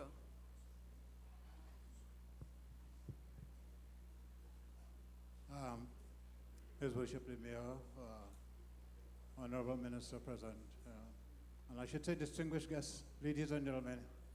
You know, we often get together and listen to presentations of this sort in terms of the development of our country. And as I sat there and I listened to what Mr. Bibat put over there, I said, yes, we're getting somewhere. I have been involved in this exercise for approximately 20 years. For that matter, some of the things said by the Attorney General, actual factual things, he says things like 2 or 3 times we tried to move the squatters. I want to tell you, as former permanent secretary, I was one of those persons who actually got materials and did things to have the squatters removed. But I'm not here today to talk about the past. I want to suggest here that as part of the development of the San Fernando waterfront, we must consider a tourism aspect. And one of the 2 points I have here that I thought can be considered in the planning would be a cable car from Farallon, the flat rock out there, to San Fernando Hill. And that will create, in my opinion, some internal as well as external tourism. And it will cause a number of people to travel to San Fernando and bring their children to San Fernando and so on, just to get a ride on that cable car taking you over the city. The second point I want to make is that I listened to the fishing folks, and over the years I've been saying, why can't we not have a sea aquarium in the city of San Fernando? I had made a move and I spoke to the people in Miami.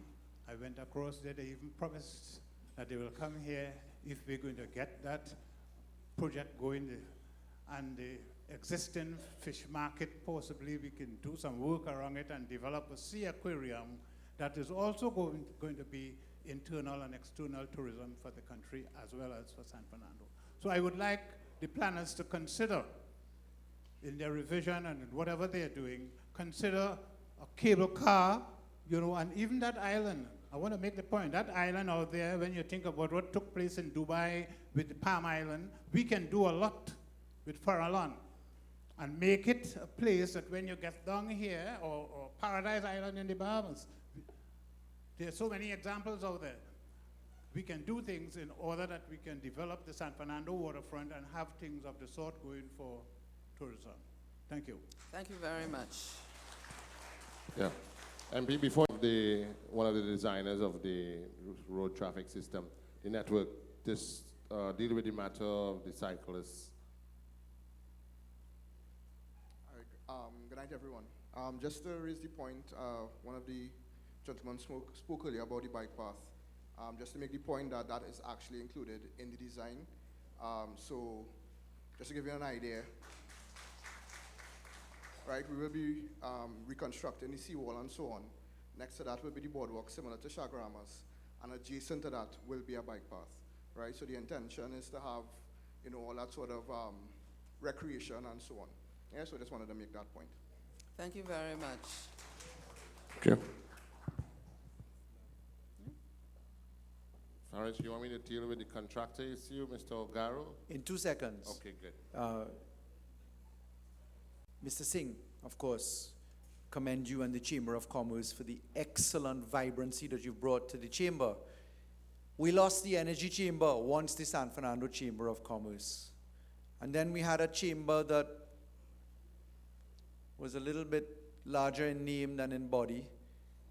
And now we have a very vibrant chamber under a very vibrant chamber head. So I want to publicly commend you, Mr. Singh, for the work that you're doing. The position is, you hit upon two things that I just wanted to mention. The excitement was the general position and the endorsement of the project, but you raised two very important things, Petrotrin and Trinmar. And while people are present in this audience, permit me to say this. Petrotrin and Trinmar are prime focus points for San Fernando as they relate to a number of issues. Number one, the business that has legacy payments. And legacy payments are due and owing to a number of people, perhaps some in this auditorium. Those legacy payments are being managed as a matter of utmost priority so that trade receivables can be managed. Secondly, the business that is. The proposals for the divestment of the refinery have been received and closed off, and that's being crunched as we speak right now. I am hopeful that there will be an announcement soon enough as to the restart of the refinery. That restart of refinery and that return to land drilling, pay attention. The price of gas today is not what it's supposed to be, but the price of oil on a mixed basis is pretty good. And therefore, Trinmar's work on land, the Trinidad and Tobago development onshore is something that is moving apace and that the Minister of Energy will be able to speak to. Another aspect of Petrotrin that you mentioned is its core assets. What about Guaracara Park? What about the club? What about the golf course? What about the hospital? All of these things feed certain industry and community issues. Just to tell you that that is in an urgent state of consideration. Obviously, it affects the balance sheet of the company, and therefore that has to be managed carefully.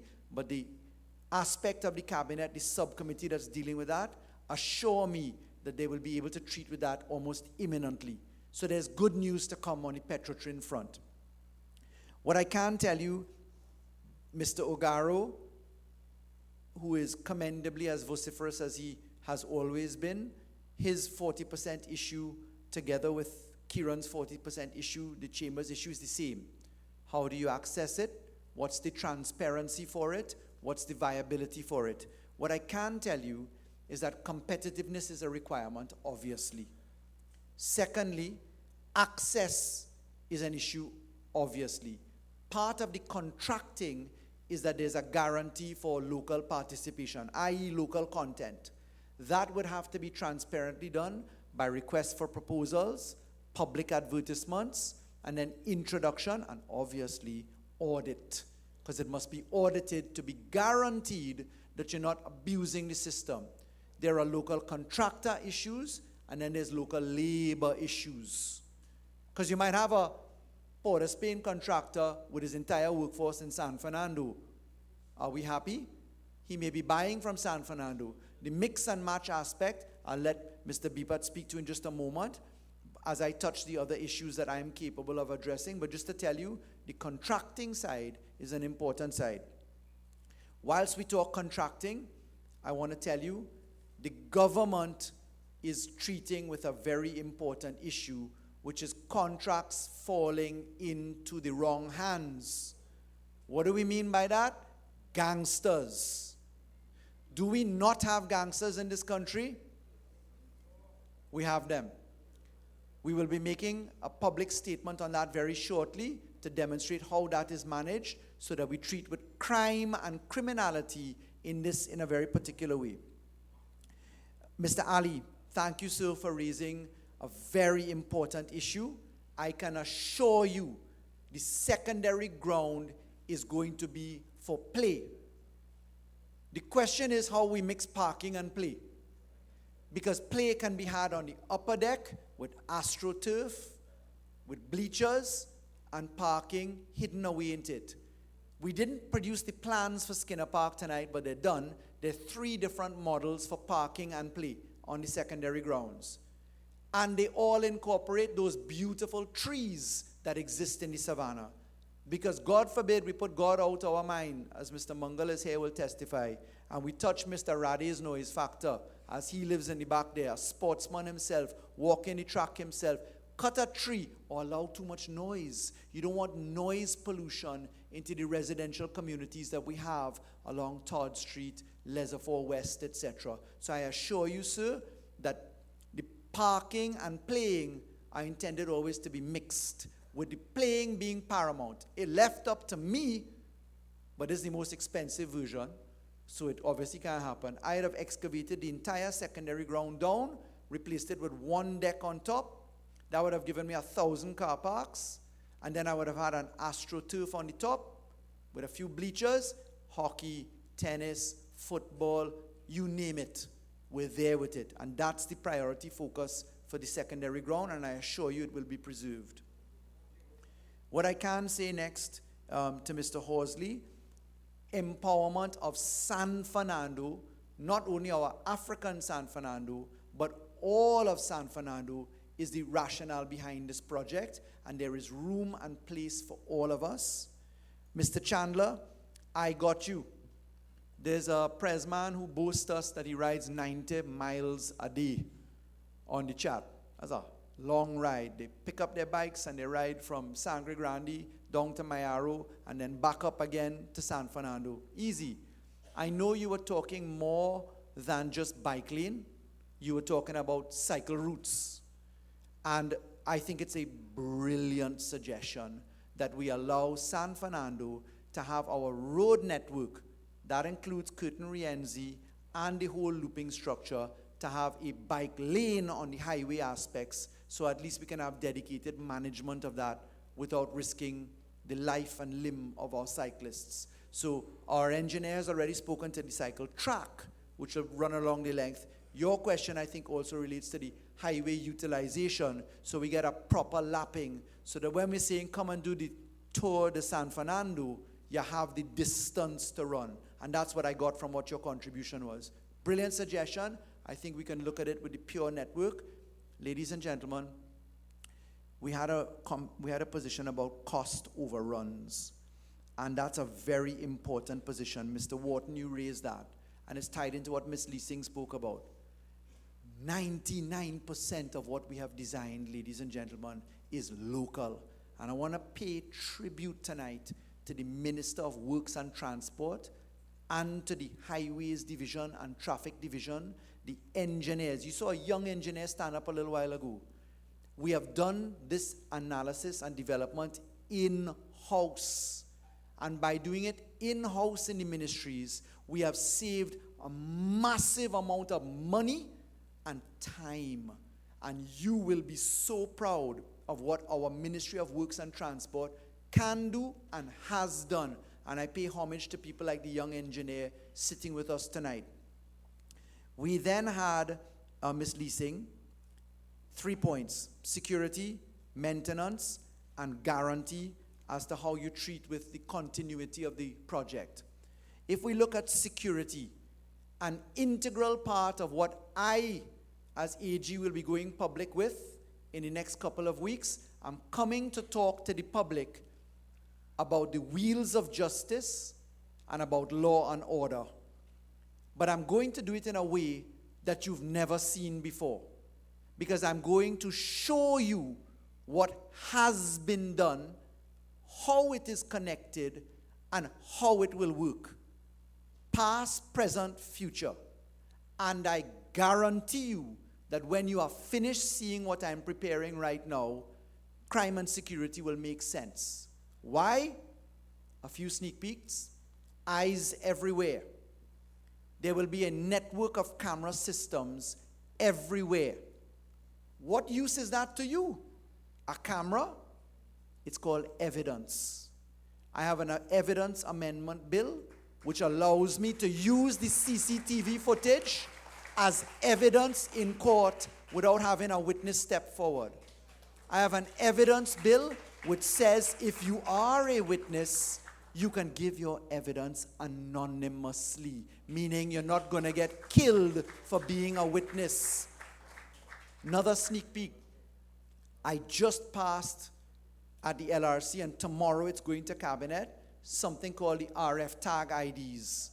All of you who have passed through the United States or other countries, you know there's something called SunPass in Florida? You drive under an archway, click, click. They know you're there because there's a tag in your number plate that says when the car passed. Red light, spotlight cameras for while you're driving, facial recognition software. How do we tie that in? We already digitized all of your faces. Passport, driver's license, cameras, fusion center, RF tag ID, CC camera footage, anonymous witness evidence. We talk in return to safety and efficiency. You'll hear more about that. The police presence on the waterfront and in San Fernando is going to be a constant feature. So security is being actively mapped while we talk about it. You mentioned the issue of maintenance. Maintenance is obviously a significant point, which is why a lot of our projects are public-private partnership arrangements, but we're using a plasticized system. What does that mean? Plastic looks like wood. Recycled plastic looks like wood. Recycled, condensed, properly managed plastic is capable of withstanding warping, structures, and hundreds of years of abuse. We're using green technology to build, and the public-private arrangements are going to make sense with that. Some of the maintenance ties into local government reform. We'll all have to pay our fair share. Good news for San Fernando is a lot less than the land and building taxes. You're looking at, on average, $100 per month to $600 per month in what your property tax looks like. Where does that go? Street cleaning, drain cleaning, mosquitoes, overgrown lots, employment. We can justify that. Guarantee for the project going forward. Lord God help us. What I have been intent upon doing is demonstrating something that is so logical and reasonable that anybody would be foolish to leave it behind. So the idea here is public acceptance and buy-in, and maybe you might consider thinking about your MP in the next round if you want to see it pushed ahead. That's up to you. Mr. Wharton, you spoke about concerns of cost overruns. Cost overruns are what we are looking at significantly. Permit me this. The other hat that I wear is as Attorney General. I don't know if you noticed that the law has been applied without fear or favor, malice or ill will. You think that happened by mistake? Who you think is going to be a number one target for my political opponents? Rest assured, transparency and preparation are key when you go into war. We have taken a methodology to treat with transparency and overruns in a very significant way. When we at the AG's office complete the follow the money package in October this year, when your properties, your companies, your birth certificate, your licensing division, and everything marries together, trust me when I tell you, we're headed into how we manage cost overruns. There is a lot more to come. The question is, can you withstand scrutiny? Not allegation. Allegations will come. Can you stand up and face the scrutiny? Expect allegations. Pay attention. Some of my nebulous words will make sense soon enough. You may have noticed by now that I'm not the type of guy to go outside and make an idle threat. I don't call people names. I don't blow hot air. I'm not spitting in your face. The law will be applied with transparency on any side of the equation. Government buildings, there's a focus on government buildings, certainly. Mr. Wharton, you witnessed the development of the San Fernando Administrative Complex. It was converted to a teaching hospital. That ties into Ms. Leasing. There's not much I could say about that. Continuity of policy is important. Continuity of project is guaranteed by making sure the contracts go out and start so that they're actionable. P.S. Paul, 20 years involved in exercise. The tourism aspect is an integral part of the San Fernando equation. Can you imagine this? Our beautiful Ivan Kalicharan performance with everybody around it, taking the lap around our waterfront on our highway, with our waterfront boardwalk, watching the sea, listening to the music, the people in their homes having a look on the outside, the bars and the hotels at the waterfront there, the party boat that launches off to take you on your journey, the sailboats, the regattas, the dragon boat racing, the scouts in their fine form, all in an organized environment.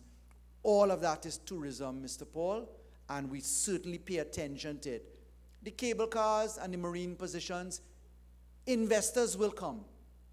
We hear about putting down the anchor of the investment, the network, the facilities, the electricity, the waste disposal, the WASA project for human waste and sewage waste. All of this ties in together so that San Fernando becomes a clean city. Will we have to do some development within the 40-year time frame? Yes. It's called infilling. We'll have to better our way as we see good ideas come to the fore. We've had some brilliant ideas come out tonight. And to the fisher folk here, I genuinely believe that San Fernando will be the capital of fishing in Trinidad and Tobago, because we have the best location with the best services, and I think we can do it. I think I've touched the issues that were raised. I know Mr. Bipat wanted to add in on the contractor side. Do you want to join us? Okay, to address Mr. Ogaro's issue, it's an issue that UDECOTT is currently addressing. What we have done so far was expressions of interest in the newspaper and open to the public.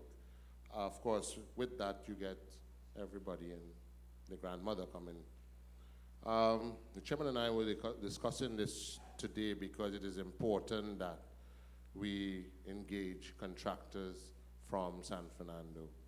So by the time the next consultation comes around, we're going to have a structured way to deal with this, registering you somewhere in the system, and therefore then finding a mechanism to engage those in the community. This is something that we are is very much important to us. Critical for the survivability of the project too, because you don't want to be bringing people from outside.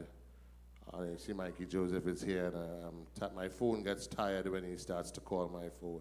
So I have to do it for him if it's not anybody else. But that is going to happen soon. Someone talked about the consultation. This is mandatory by EMA. And the format is also mandatory, because what people will come and tell you is that you consult in a room somewhere. This is mandatory for the CEC and the EIA approval. And we must have two, so people could actually speak freely, and nobody could come afterwards and say we had some backdoor discussion. So this is actually supposed to happen. Thank you.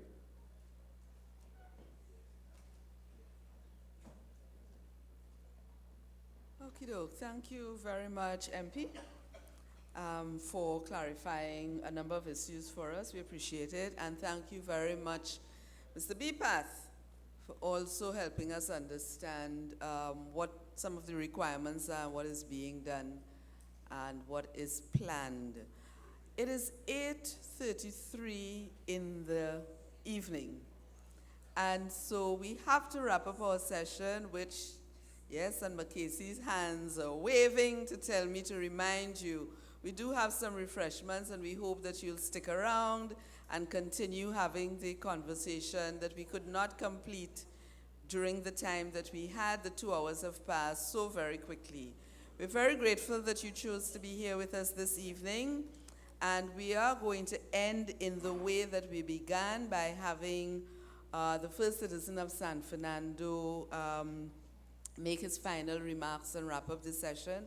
But I want to take the opportunity to say thanks. Thanks to the Honorable Faris Alwari, the Member of Parliament for San Fernando West, and also our Attorney General and Minister of Legal Affairs. Thank you very much, sir, for spending time with us here this evening. Thanks to UDECOTT, the chairman, the board, the management and staff of UDECOTT. Thank you very much for all your efforts. And our thanks as well to the people at PURE and the LSA from the Ministries of Works and Housing, respectively. Thanks to the media. Thank you to all of you for choosing to spend this time with us this evening. We appreciate it. We hope it was useful. We hope that we can continue talking with you. And I now hand you over to His Worship, the Mayor of San Fernando, Alderman Regrello. And I'll be very brief because I know that we've spent considerable time here. AG, I want you to take this very light while he's being engaged. You all know that San Fernando West have never allowed an MP to serve 2 terms since 1986, if you all know history well. So in the past 35 years, AG, I hope you're paying attention here. Since 1986, no MP have served more than 2 terms.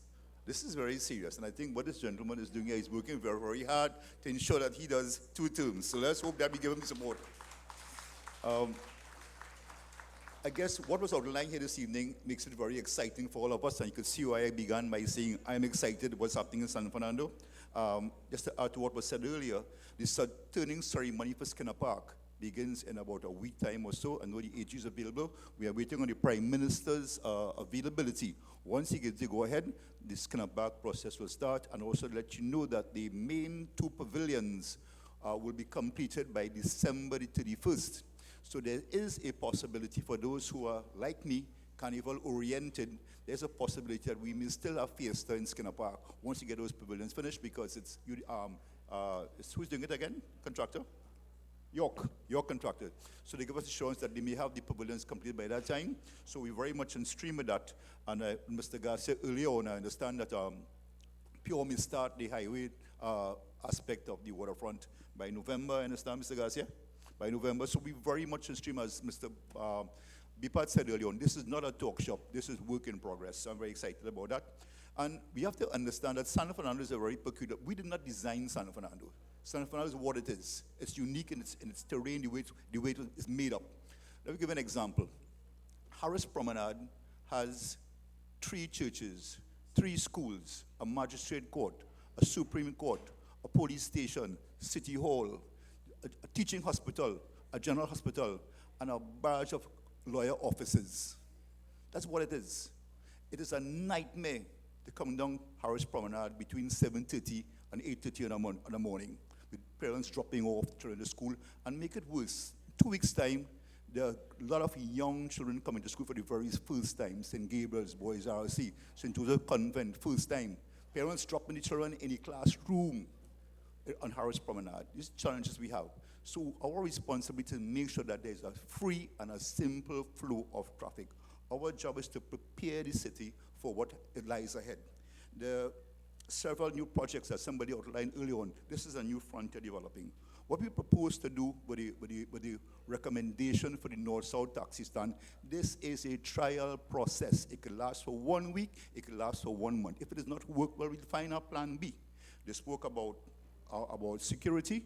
Well, the water taxi persons, people use the water taxi, arrive for the water taxi. Then the first water taxi leaves at 5:30 in the morning. That's the time they leave, 5:30, 6 o'clock.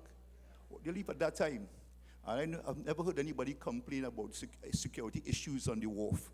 There's also the PTSC buses as another option. And I think the taxis on the wharf gives the people who are traveling a third option in case anything go wrong. However, it's not cast in concrete. We are prepared to work with these new issues and see if we can help. We also propose to have foot patrol police on a regular basis, because we have additional 24 police officers came on stream last Monday. They'll be also on the wharf on a regular basis to ensure their safety, not only for the passengers, but also for the taxi drivers. Also, people taxis leaving the wharf heading to Shogunas or Port of Spain have several options. They do not have to come up High Street. You can exit on St. Vincent Street or Chacon Street and get out of the inner city and allow High Street and Library Corner to be a free flow of traffic. Library Corner has taxis going to La Romaine, Princestown, Couva, Williamsville, Pleasantville, you name it. Out of that little hub across there, we can only do so much. It is overly saturated. We are trying, we are working at this. Our responsibility is to look after the entire city of San Fernando, and people can move around free. Traffic congestion interferes with productivity, and productivity interferes with the economy. We do what we have to do. We are open to suggestions and recommendations. This is not cast in concrete. If it doesn't work, we'll find a plan B. So let me thank you all. I think we are excited. This is a great time for us. Let's give the Attorney General a round of applause for his hard work and ensuring that these things come to San Fernando, because we all know this project. We've been crying out for this for years. Finally, it is happening, and we will thank UDECOTT and all the stakeholders who have contributed to this development in making this happen. We thank you all for this wonderful evening.